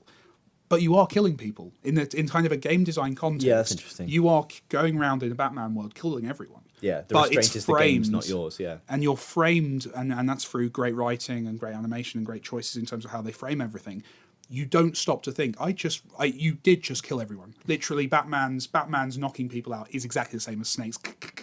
Yeah, it's exactly the same. It's the best impression of Snake strangling someone I've ever done. But you're referring to Snake from Metal Gear Solid, then, not just snakes. No. Specifically Snake from Metal Gear Solid. I'm talking MGS. Yeah. MGS 1. But that's the thing is actually that they've managed to convince you of something which is my point is good storytelling can overcome subtle problems. Uncharted. It's become fashionable to point out that Nathan Drake's a serial killer and how is he so charming? But no one cares when they're playing the game. Really, it's something that people who give it thought care about. But most people, if you said who's Nathan Drake, they'd say Indiana Jones, and they wouldn't because there's lots of things in the Uncharted series. He's always in a dire situation. The guy always tries to shoot him first. There's always these kind of subtle tricks that they use to do that. So you can paper over some of these problems, I think it's a question of, like, you are facilitating a fantasy, right? Like in those kinds of character-led games, you are facilitating the fantasy of occupying that role for yourself. And this is what I mean, right? Like, Batman, again, sustains this example because the game takes over it'd be the worst game ever if you could accidentally kill people in Arkham City, because it'd be incredibly frustrating because you'd have to be Batman to a degree that no one can be expected to be Batman. Or wants to be. Yeah, you can. Yeah, Batman's a nutcase. Like, but also this is a bit what we were saying earlier. Like, if someone actually made the SimCity game I want, you'd probably need a degree to play it. It's a bit like that. If someone made the Batman game where you had to make sure you only applied a certain amount of pressure to someone's neck so that you disabled them without killing them, like, awesome. Then it'd basically be like playing Surgeon Simulator, right? You know what I mean? Like, or QWOP or something. You know what I mean? Like, you get this kind of like someone should probably make that game as a curiosity, but it'd be we should get the Surgeon Simulator guys because we should. But totally get at that point, the realism would play against the fun of getting to pretend to be Batman, right? That's all we are doing is like putting your coat on backwards in the playground and running around pretending to be Batman. At the end of the day, that's what it's for.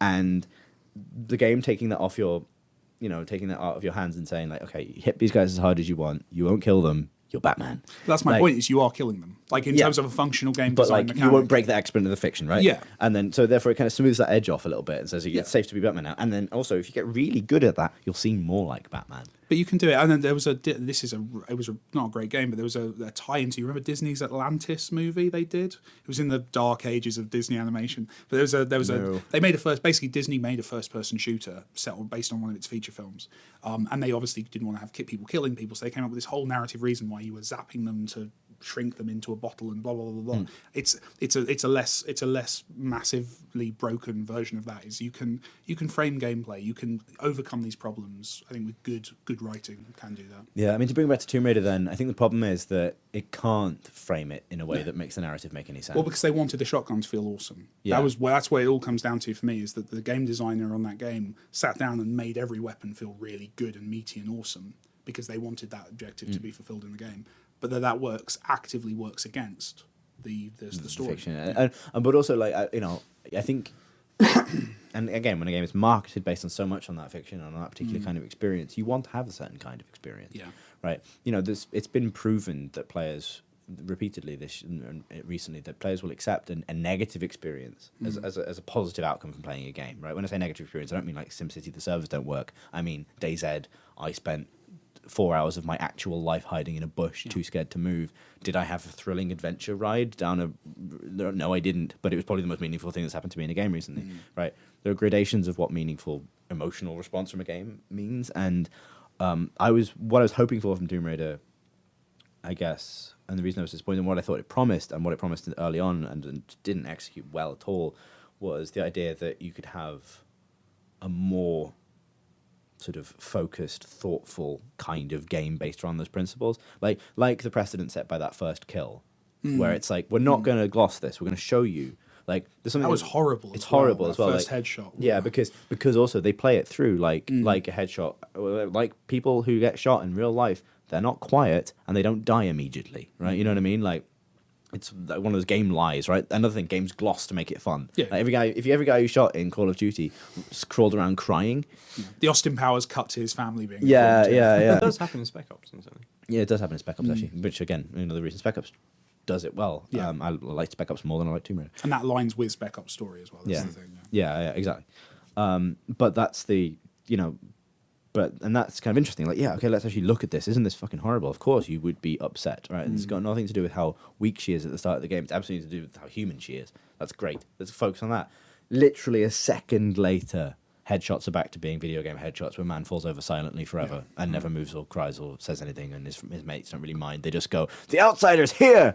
And then, it looks like she's reloading. Yeah. that always gets a laugh from my girlfriend. Like, that would be something. My favorite one is, "Damn, she's a good shot." Yeah, exactly. Like, as if, like, there's two scenarios where you'll say that. She's either just shot your mate in the head or she's just shot you. Neither one of them. Like, how insensitive would that be? Like, if a gunshot came pinging through the window in the podcast studio and killed Martin, I wouldn't go, "Hey, that was a brilliant shot. That's really that window's really high up." I mean, we hate her, but you've got to admire the skill, right? Yeah. Like, guys, they'll throw up their arms up behind cover. Like, guys, she's good at this. Maybe we should revise the rules of our sexist cult. And that, it would be very interesting to play a game where every headshot was as graphic and horrible as that. And like, would you avoid killing people? Yeah, that would be interesting. Without sounding like a Peter Molyneux tweet, that's what you're introducing. When you introduce this idea that, like, again, rules, right? Yeah. It's not just rules of game rules. It's rules of what, cause and action and response within a game, right? Yeah, it's like changing the alien life cycle in Prometheus. If you set a setup for X, and when someone gets shot in Tomb Raider, it doesn't always do the same thing. That's the first time it happens. Like, the first time it happens, it says this is a big event with serious repercussions. Second time is shotguns.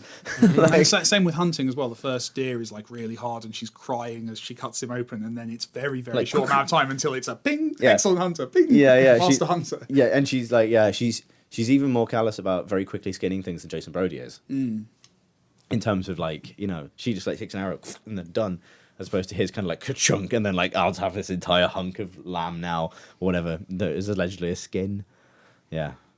We should probably move on to the other 3 pages of questions, given that we're on question 2. It's like a 5-hour podcast. Yeah, I know. What time is it? Oh, man. All right. Some of these, I guess, we will have covered from various different angles. Jenny asks, what do you make of the SimCity fiasco? Well, I think we said. Do you think cloud gaming is a sustainable, positive thing? I think it's as sustainable and positive as a Jetpack currently is. Yeah. It's a sustainable, positive thing in 10 to 20 years' time. Yeah. Yes, and I hope the right people learn that. I think we have to, like, people have to keep building jetpacks because then we'll eventually get jetpacks. So I think there is an aspect to this where I kind of want people to keep trying and failing, because if we all say, "Oh, it'll be fine, it'll happen in 10 years," then So you're willing to accept a degree of high-profile jetpack failure? Exactly. Yeah. Like, some people can die. That's fine. It's not a problem. So I don't know. I think actually I kind of like that they're trying, and we'll probably see many, many more screw ups, but. It's, what can you do? I want it eventually. I want that to be the way games are in 10 years. So I kind of need people to. I want to live in the world that supports that as well, with the brilliant always-on infrastructure and everyone being connected, but not in a surveillance-y way. Ideally, Nice. Yeah. That's a theme, isn't it? It's a bit surveillance-y.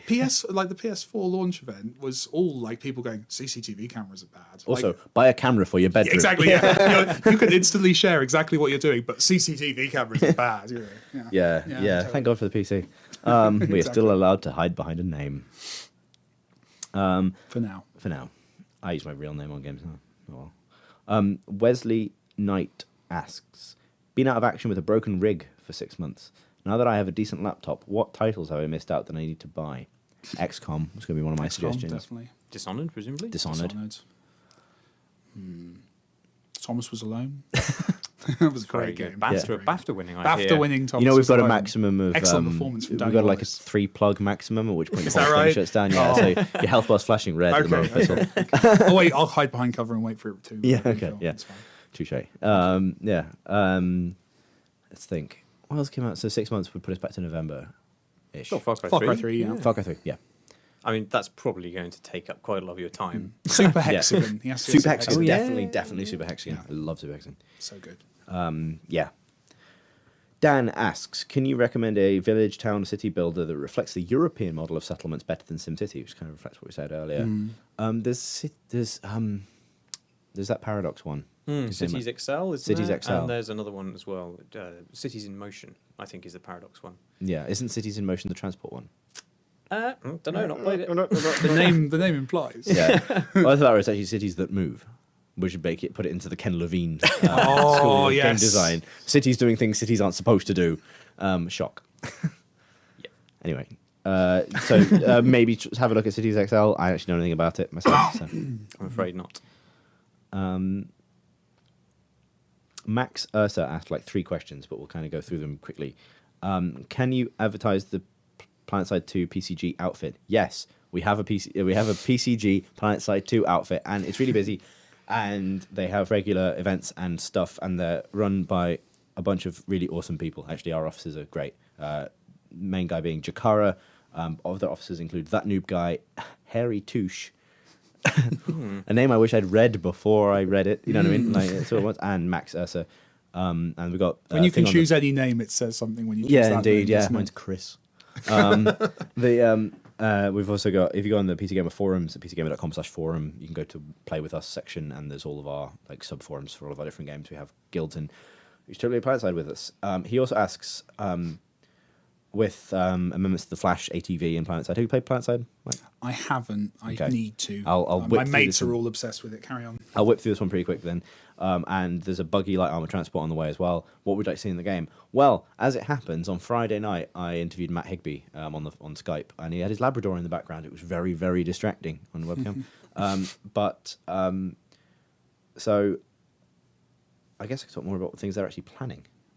Because, rather than what I like to see in the game. What I like to see in the game is them to continue marching along the path towards things like player-built bases and facilities.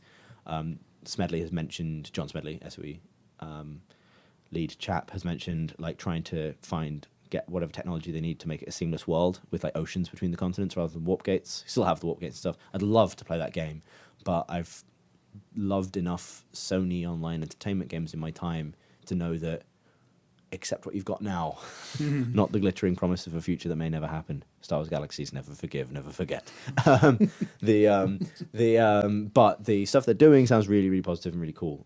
They are adding sort of like specific meta objectives to each of the continents. So, for example, capturing a whole... So, a server might suddenly have an objective. So first faction to capture this entire continent gets a huge XP boost or something to kind of like focus fighting around certain areas and give objectives, which I think will help my problem with it a lot, which was that when you start to win, defenders start to abandon whole bases, and your sort of steamroll Zerg progress through the continent becomes unstoppable, and so everyone just goes and fights elsewhere.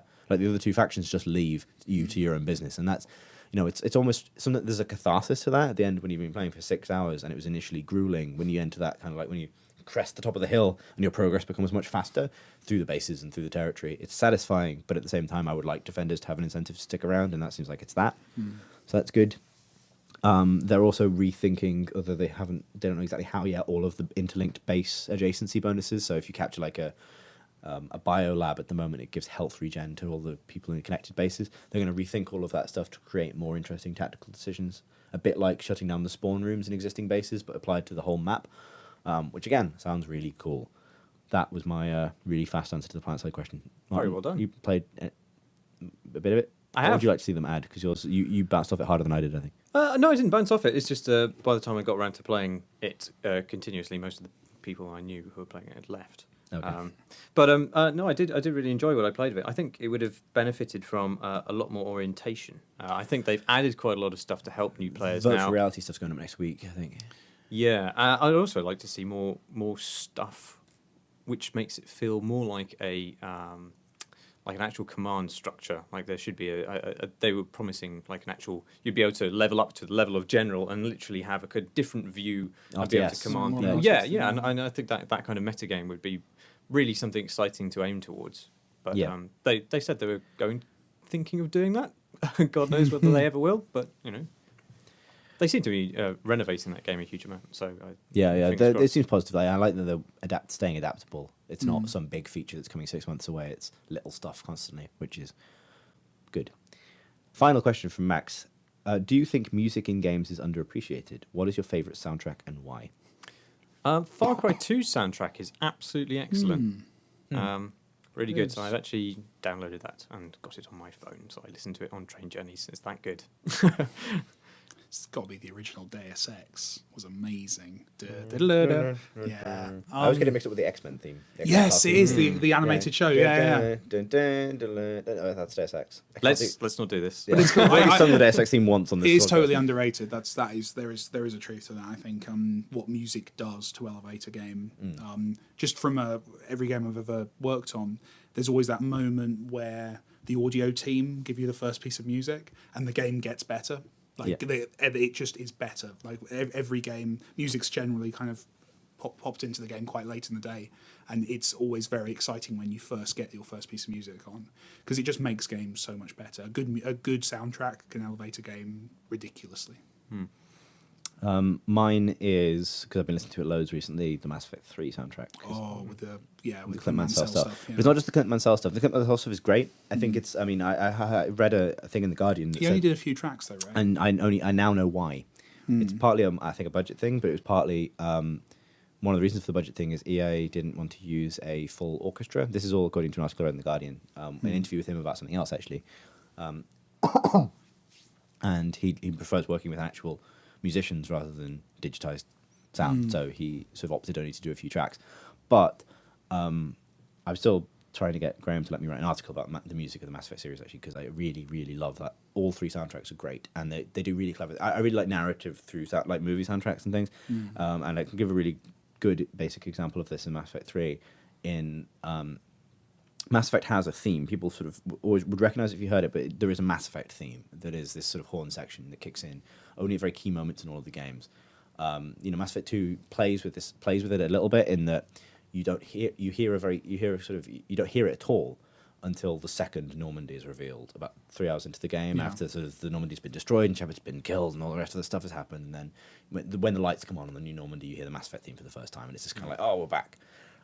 Mass Effect 3 withholds it completely. It plays. There's a soft version of it you hear the sort of the main harmony of it in the music that plays as the Normandy's escaping Earth and Shepard's essentially abandoning humanity to their fate at the start. You hear this very faint kind of sad. Basically, it's the sad Mass Effect theme. and then bits of it come back bit by bit at each of the major victories in that game. So I won't spoil them, but like there's the resolution of the Krogan conflict, the resolution of the Quarians. Each of those different soundtracks, even though they're geared around the race and the conflict that they're about, so the Krogan have a particular sound and the Quarians have a particular sound, whatever. Each of those moments has a little bit of the full Mass Effect theme in it towards the final part of the game, and then at the end of the game when you trigger the end game, and there's that massive, great big sort of fuck you to the Reapers moment right at the end with all of the fleets leaving the mass relay towards Earth. That's the final time in the series it plays the full Mass Effect theme, and that just as a bit of narrative through. Like, I even have goosebumps talking about it, but like that for me is like that's proper sort of just pulling the whole thing together. And I think it's a great counter argument to anyone who says that there wasn't a coherent plan for that experience. There was. They use Clint Mansell stuff very, very cleverly as well. Because basically they bring Clint Mansell in to do the Reaver theme tune. Is that one piece, that thematic thing he's done. That's always playing on the times where the Reavers are winning. So it's when they're leaving Earth, they've got that little. It's that classic Clint Mansell kind of piano thing repeated over and over and over and over. The bong, and it's so they used him very well. They brought him in to just give a voice to one very specific thread, and then it keeps coming back in those moments, and it's just very clever. There's a nice. Like interestingly, the Reaper bong noise has been taken now as a bit like an Inception horn, but it completely predates that. That sound from Mass Effect 1 was the sound of a Canadian bear-proof bin closing. Oh, right. Is that right? Yeah. Isn't it their guns in the original? Isn't it like it's the indoctrination noise. It's they make this sound that confuses people, and you hear it for the first time when you see Sovereign take off in the tutorial mission for Mass Effect 1, but. They were playing with sounds, and it's the sound of this massive heavy lidded metal bin closing in slow motion is the Reaper bong, and they kept using that same sample as well. Yeah, well the whole Inception bong has pre-existed. Clint Mansell's been using that sound in his work. We want a man who uses a lot of bong. We need some bong. A little bit of piano. Yeah, that was my brief to David, the BAFTA nominated composer of a game. I forget the name. My brief to him was that for the whole soundtrack for Thomas was imagine Clint Mansell found an N64 emulator, and the whole soundtrack has that kind of. He really went for that, and awesome. I love Clint Mansell. That's a nice direction. I'm a huge fan of Eamon Tobin as well, and his soundtracks for the Splinter Cell series. He's not been on all of them, but Splinter Cell Chaos Theory is just one of the quintessential game soundtracks. It's almost like it's almost a synesthetic experience. You almost play the game like it was a sequencer. And you're queuing up all these different, it's kind of rhythm you're going to get when you garrote somebody, and it's great. And Jesper Kidd obviously is the kind of the big dude. His stuff for Assassin's Creed and Hitman has been amazing.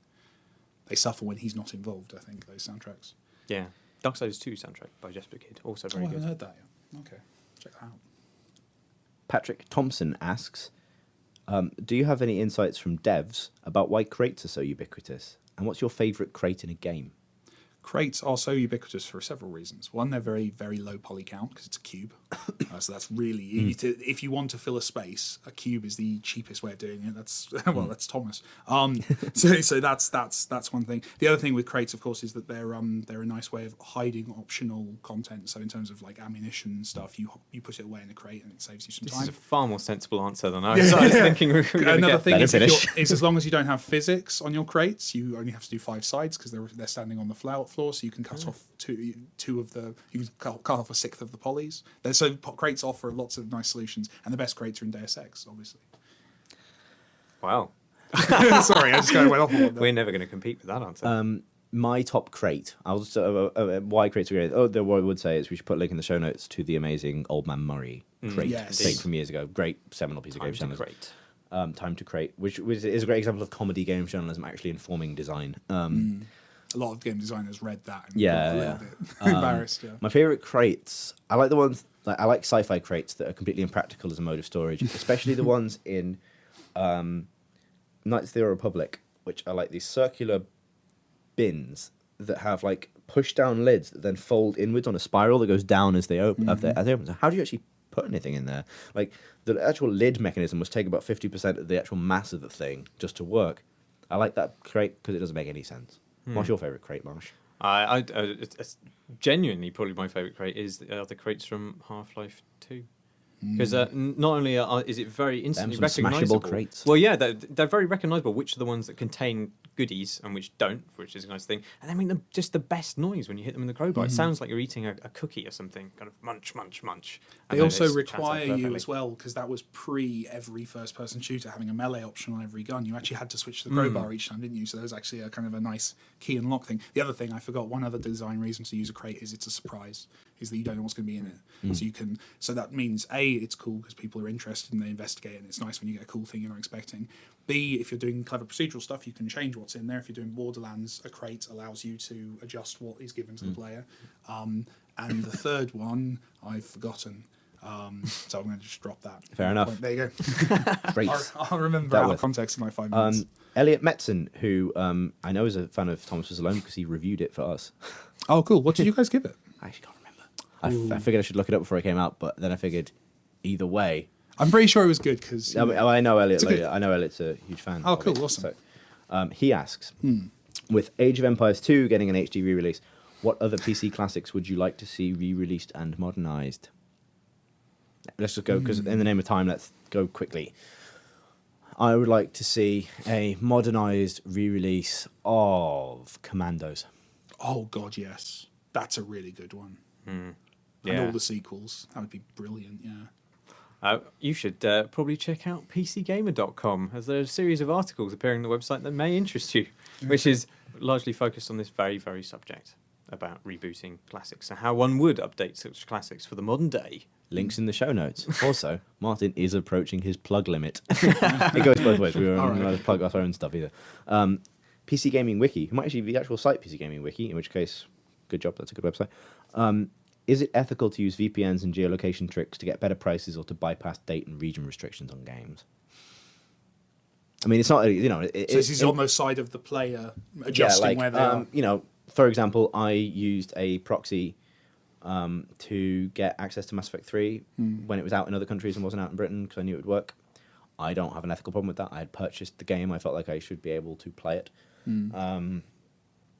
I mean, I'd both bought it and it had arrived, been delivered in the post. It was just I'd installed it. It was just I couldn't play it yet because arbitrarily.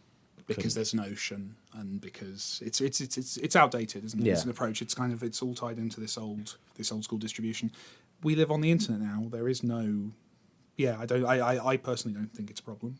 Are the companies saying it is? Are the? I mean, I know it's discouraged, and I don't know if people can get bans or whatever for it. I mean, like if you've paid, I mean, that's the thing is if you've paid for something, then I don't see that side of it. Certainly not. I mean, the side of it that getting better prices by pretending to be from South America, say to get cheaper Battlefield Premium, which was a thing a while ago. I don't know about that. Again, it's tricky because as long as some money's getting back to your, I guess as long as you're still buying it from a legitimate source, then. I don't know. There is an issue because I mean, on the one hand, it's kind of it's these differences shouldn't exist, but there is also the factor of if I'm releasing a game across the world, the average income of my average player in every place in the world is not the same. So therefore, it makes sense to certain countries to lower the price so it's affordable for people, so it's fair. And then people take advantage of that. So it's a very shady area because it would be lovely if everyone in the world had the same kind of standard income for a video game like purchaser. in SimCity, yeah. Exactly. But I kind of, on that, actually, I hadn't considered it from that angle. That's actually a fair reason for a publisher to make differences. My game costs the same. Actually, no, it doesn't. I think there are slight variations in price based on country, on Steam at least, I think. So I don't know. I mean, it's one of those things where I think as long as you're paying money for the games and you're buying them from a source that means the developer gets a cut, you are probably on the right side. Yeah. I have no problem with people using. I personally have no. I mean, I certainly don't think it's an ethical issue using VPNs to get hack release dates and get ahead of time a bit. As long as I'll just advise caution in case you end up getting banned from Origin or whatever, and that kind of thing. As for getting better prices, it's a tricky one. If you can afford to pay the local price for it and you value it enough, then probably better off doing that. Tom Francis asks, why did Thomas Was Alone creator Mike Bithell snub Gunpoint creator Tom Francis by visiting on a day he was out of the office? I just don't like him very much. Okay. I've never liked him. I hope he's listening. Just stop calling. Fair enough. Yeah, it's comprehensive, and so say we all.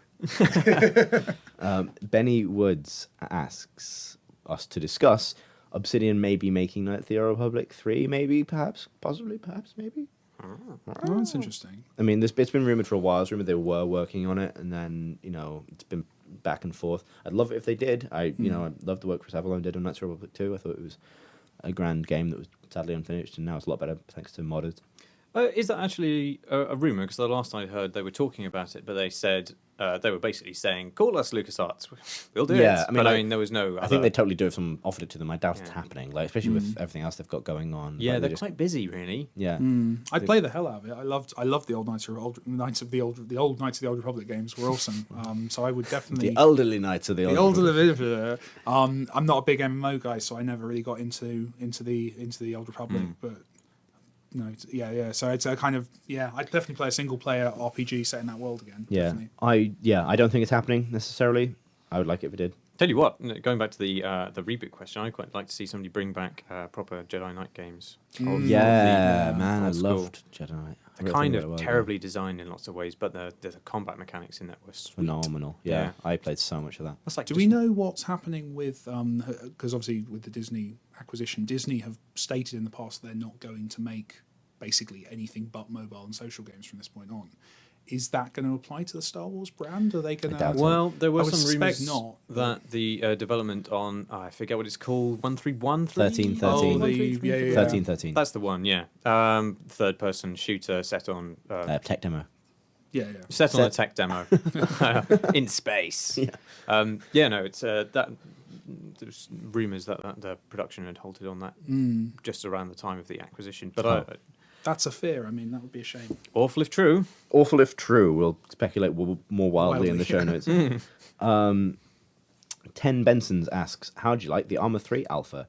And what did you make of the BAFTA awards? He says, not having, before I said that you were going to be on the podcast. Oh, right. So, yeah. I thought they were terrible. The wrong games won. I know. What's it like? Did you guys watch them? I didn't. Did you watch them? I didn't stay up and watch them, I'm afraid. No, I don't know what it would be like not in the room. It was lovely because Dara Breen's just absolutely a massive gamer nerd and was having a lot of fun, and it was good. It was a pleasant evening. Lots of champagne. I haven't played the Arma 3 though. I don't know. What's that like? I've been playing it. I was playing it this lunch hour with game. It's very, very pretty. And actually, I think I was playing it at home on my home PC as well, and it seems to chug a lot less with Arma 3 than it did on Arma 2. Which Weird. Is, you'd think. But all the claims they seem to have made for making it like super accessible now, I think they may have overstated the case, because it took me about 10 minutes to work out how to look down a scope of my gun, which is, in fact, double click and hold the right mouse button intuitively enough. Double click and hold? Yep, so click, click.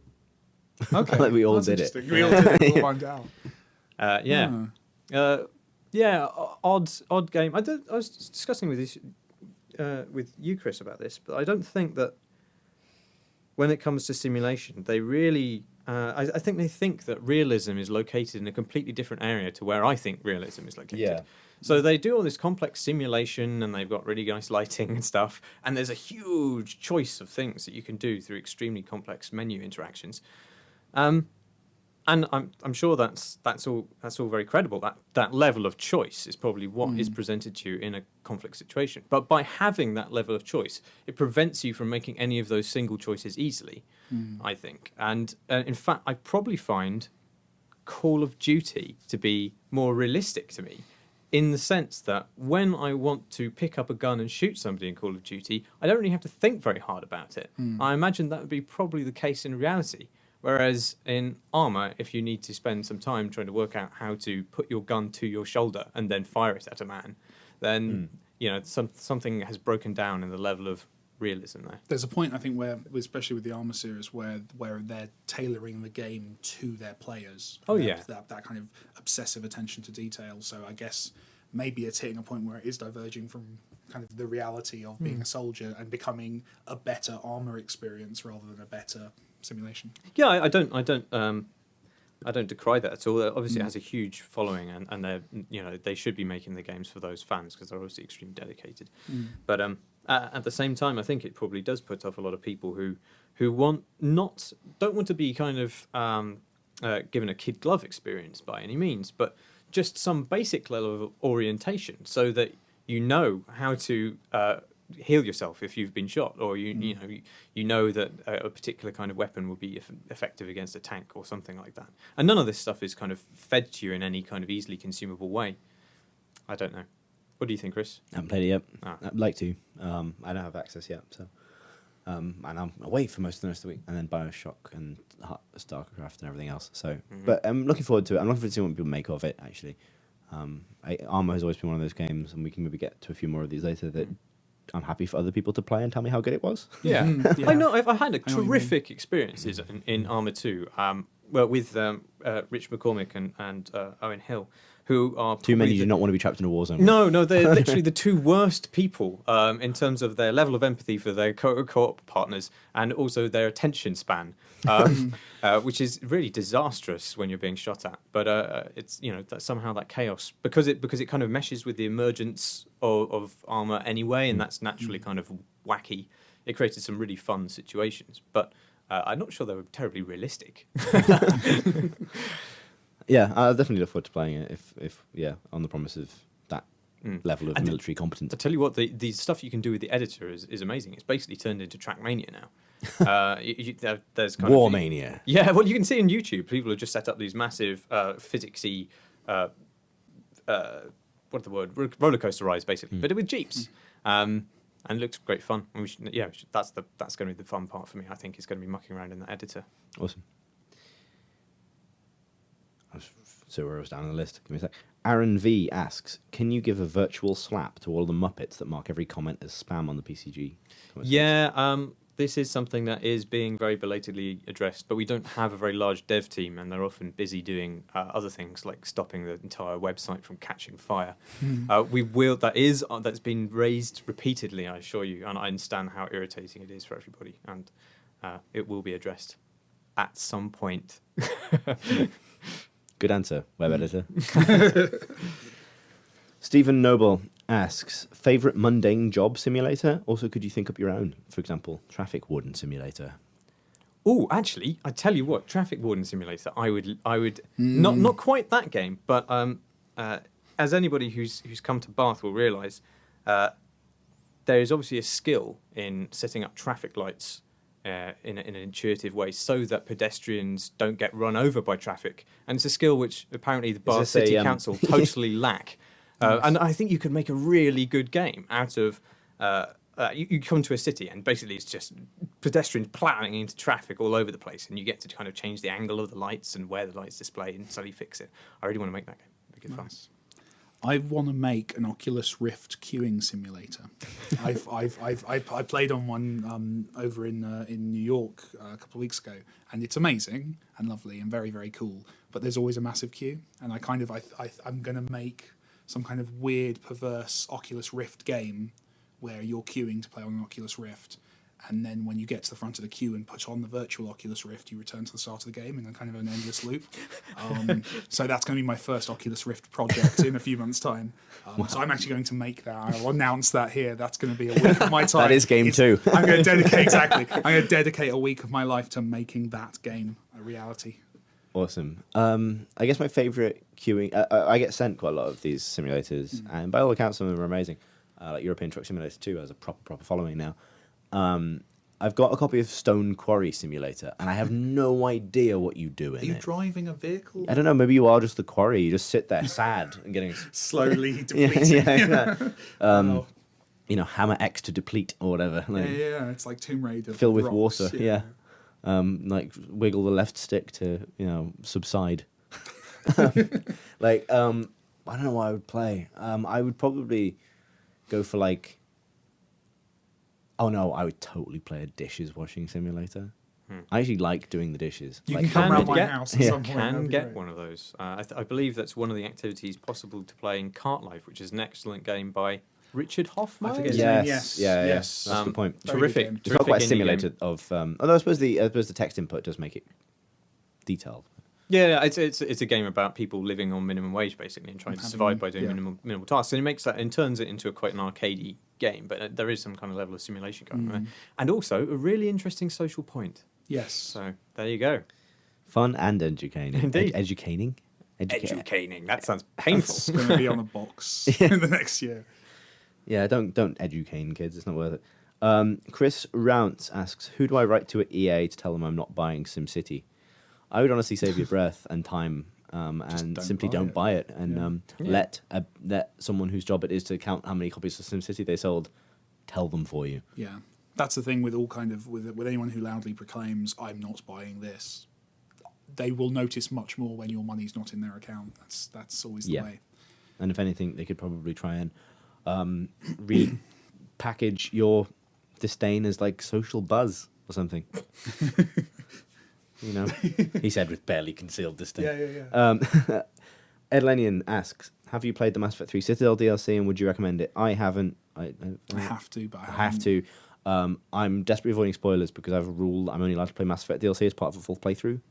For I like it to flow into the narrative and stuff. Shut up! I've got a notebook. So you're going to actually restart the whole game and just to play these, yeah. But I moments. just played it through before Christmas, so I've been kind of recent. Wow, man! Like this is not a rabbit hole. I mean, people who know me know how deep this goes. I've got a notebook, and in that notebook is a list of key milestones in the plot of Mass Effect 2. And along that timeline, points where you can install the various weapon packs so that they make thematic sense. You need an intervention. I need a better hobby. But like, for example, awesome. like the high-tech... I think Tomb Raider was doomed before you even sat down to play it. But the thing is, I'm capable of making almost anything fun. That's incredible, though. I love that. Probably the game designer didn't give that much thought to it. That's but like I can fix this. Like it makes no sense if you go into the new Normandy for the first time and suddenly you've got all these weapons to I remember thinking how ridiculous that was. So you fix it by saying, well, you go to Ilium later in the game. It's a kind of high-tech place. That's where you get the high-tech armor. Shut up. You're such a dork. Yeah, man. Who do I write to at EA to talk about this problem? Yeah. Whatever. But by all accounts, the Citadel DLC is aimed squarely at me, and apparently it's excellent. Rich has played it and says it's the best thing they've ever done in Mass Effect. I can't wait, but I'm probably going to wait until next month when BioShock's behind me and everything else. I think I'm a couple of DLCs behind, actually. Me and my girlfriend are massive Mass Effect fans, so we'll need to sit down and play the whole thing in one sitting. Carwin Langdon says, since Let's Plays, referring to the kind of long playing through games things, are a big thing nowadays, do you think companies will start hiring them to market their games officially? They kind of already do. Yeah. Yeah, I mean, yes, you do see people giving out shout-outs to their sponsors at the beginning of some of these things, and you should always be... Yeah, you know, you should be careful about... Well, in terms of... will we start seeing like particularly like sponsored Let's Plays? I'd say it's a foregone thing if it hasn't already happened. It's already happening, yeah. And I don't think people are necessarily hiding it all the time. There's no conspiracy. No great conspiracy at all. I think there's at worst maybe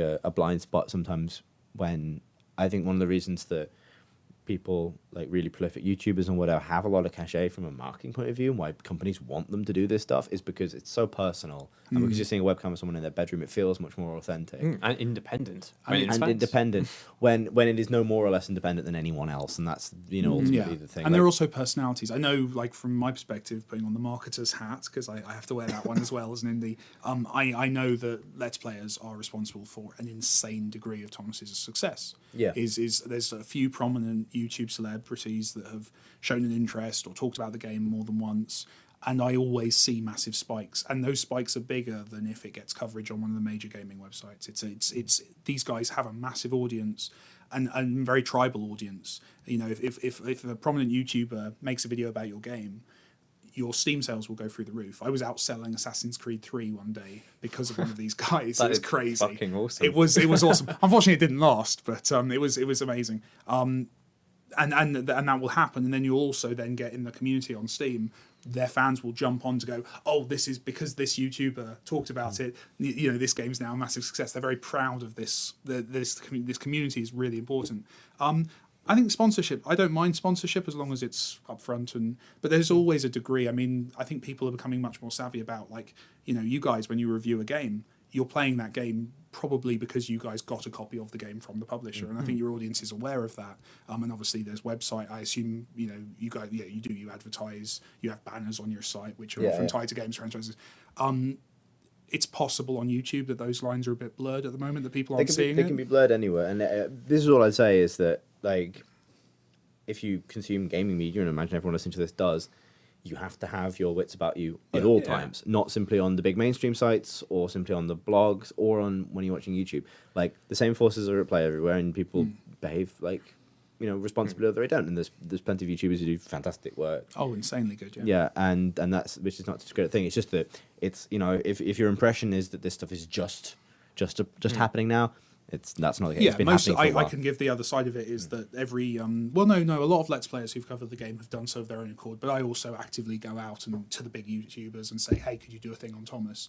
And those who have done it, I guess, largely because they've been approached. So there is that relationship happens. I have the same relationship with the big YouTubers as I do with the big games websites who've done reviews of the game. And I think most people watching these videos are aware of that, but it's a fair point that some of them might not be quite aware that these guys are basically now, they're in the same kind of boat as the big websites. They're broadcasters. And as much as people like to think of big corporations or big publishers having kind of corporate kind of nefarious control, actually, the fact of corporations is that there's a lot of due process that's enforced upon them by their legal departments, which isn't necessarily the case when you're a sole trader YouTuber. But just be aware. Caveat emptor. Take everything. I don't think there is a more, for better or worse, more kind of let's say investigative readership than games in some ways. I imagine a lot of serious war correspondents would probably love to have, or political journalists would probably love to have readers who are as willing to cross-reference facts as the gaming audience is. And you absolutely can't get anything by people, frankly. And when anything looks amiss, they jump on you, even if it's just an honest opinion. That will happen in the way that it's happened with certain prominent games journalists. If a YouTuber is perceived rightly or wrongly to have this kind of tie to anyone, they'll just, people will stop watching videos. They'll fail as a result. And I think they're kept honest. I think everyone's kept honest nowadays by the kind of the perception. Yeah, well, it's not. Online. It's not simply perception. It's sort of, perception is reality to an extent online, yes, and exactly. your view is only as trustworthy as you're able to present it as being. Sure. And anyway, not on the marketing ethics of games, and on to. Do you like Mountain Dew? I actually am quite a big fan of Mountain Dew. I love so with some Doritos. My flatmate ate all of my Doritos recently. Nice. I had to go for a ride in my golden speed. What's your favorite? What's your favorite flavor of Doritos? No comment. No fucking comment. Where was I? I'm conscious that we're running up on time, gentlemen, so I'm going to skip forward to James, who asks, do you all like or dislike the Raspberry Pi? I think it's an interesting question for you because you... Yes. I bought one. No, actually, no, I didn't buy one. I got one. But I got one. Did it come with Doritos? It came with Doritos. The video games industry's corruption. I got one. I've never actually plugged it in.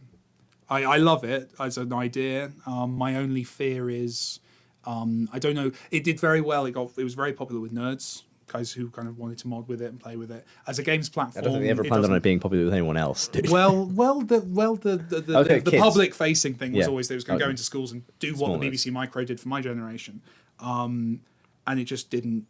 I don't know if it's caught on with kids. I think nowadays, honestly, with things like Unity out there, with kind of the ubiquitous operating systems that already exist, I'm not sure if kids are going to jump onto it in the same way as we did back in the day. I think there's a nostalgia tied into it. I think people like me like it because we're like, oh yeah, I remember making little crappy adventure games on the BBC Micro at school after hours. But I think it's not quite got the same.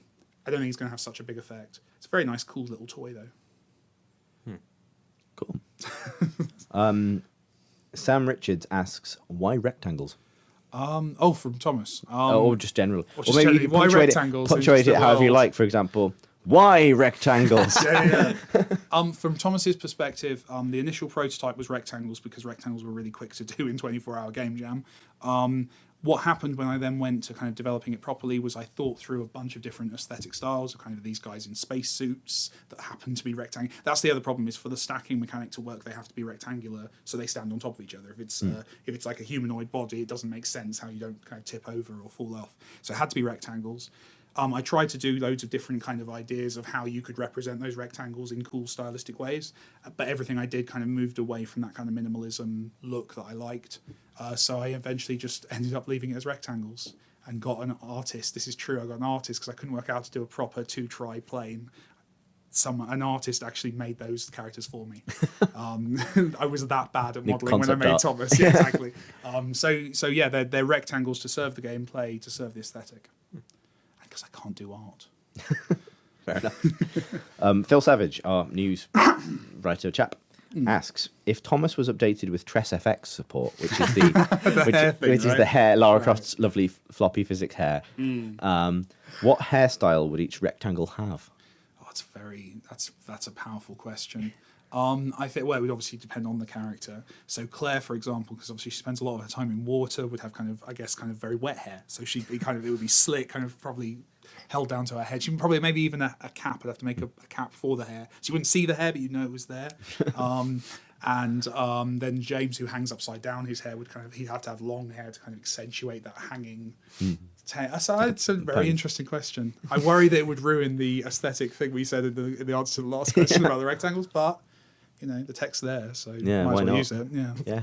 You give yourself on Nvidia cards though, apparently, until maybe they've patched it now, but it's a trade. It's cool because Thomas doesn't really use that much graphical processing, so I've got lots of room to do this dynamic hair. Yeah.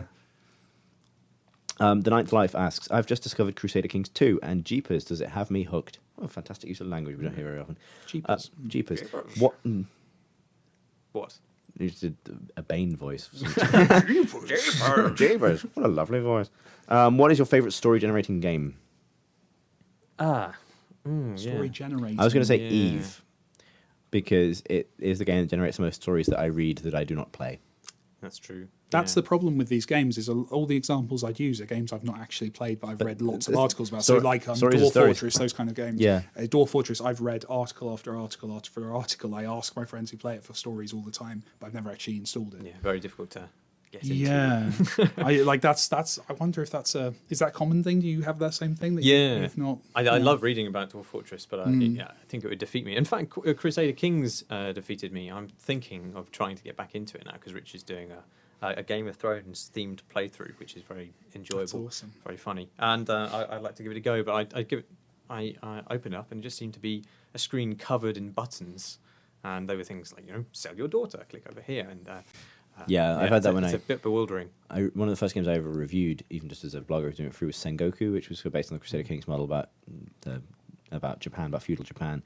And that thing puts buttons that are related to each other on opposite sides of the screen because why not? You know what I mean? The diplomacy button is sort of over here on the left, but the relationships button is over here on the right because you never want to cross-reference those two. There's definitely room for an accessible game that kind of maybe trims away 90% of the depth of these games, but allows a like larger an audience, like an idiot like me, to actually install it and play it. I wonder if, arguably kind of XCOM kind of nudges in that direction. Yeah, as does SimCity. Yeah. To bring us back to the start. Andrew Bryan asks, why do only 2 of the people in my Steam's friends list own To the Moon? What the hell is wrong with them? Need to get new friends. That's my answer as well. Yeah. What's wrong with you, sir? What do you know? What what's get more sadder? indie savvy friends? You know what's sadder? Only 5 people on my Steam friends list have Thomas. Oh, yeah, exactly right. Sell harder to your friends, Jesus. Well, they just don't give a crap, do they? Maybe they're just holding out on the free copy. Well, that would be the way to do it, but I fear that would not actually solve the problem. That would be hiding the problem. But, maybe. Yeah. Fair enough. Nick Wheeler asks, after playing Thomas, I must know, is Mike racist about triangles? I bloody hate triangles. I'm not racist about triangles, but I'm not sure I really want them around. You know what I mean? I think they're problematic. Dude, some of my best friends are triangles. I've met loads of triangles, and they're not like how you'd expect them. Often they're cool, but then I think triangles should stay with triangles, and rectangles should stay with rectangles. That's all I got to say on the subject. 2 triangles make a rectangle, dude.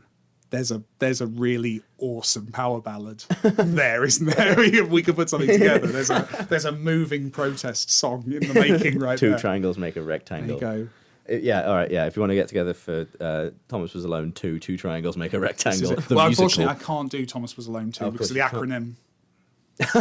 Yeah. Read it, worked out very quickly, and then did logo mock-ups. You can't really do, like... Yeah, no. Thomas Was a Loner is the best one that someone suggested, which I quite like. But yeah. Anyway, I'm thinking of the racking machine. Never mind. All right, no. Okay, moving on. To finish up, James Vokes asks, which way does the east wind blow? Oh. Isn't it from the east? I thought it was, from the east to the west. From the east, so it would blow west. Or it could, Could it blow from east to north? No, that doesn't. It's a bendy wind. It's bendy wind. Whichever way it wants, I guess. Depends. Wow, there you go. Was that a reference to a game that I'm just don't not aware know. of? I was hoping this is one of those speculative Twitter questions where, you just throw it out there and hope someone else picks up that ball and runs with it. 'Cause honestly, I have no idea. I'm worried about James Vokes' approach to wind. I think the wind blows wherever it wants, and I think he's arrogant to try and kind of question it or should we change it? It seems. I don't like his approach. I think he's asking the wrong question. is there a necessary loaded question? Is it really loaded if to say simply which way does it blow? So it's not pointing out which way the wind blows. That was an attempt at a pun. It was an attempt. Yeah, thanks, Mike. Good. Well, someone certainly outstayed their welcome. This has been the PC Gamer Podcast. I have been Chris Thurston. That's been Marsh Davies. Hello, bye. You'll have to say bye now. I did. I just said it. Just said hello, bye. Thanks for coming, Mike. Yeah, thanks. It's been great to have you. Thank you. Actual input on how this works. This has probably been the most informed podcast we've ever done. Yeah. I only speculated wildly for the times when I was talking. Anyway. Bye. Bye. Bye.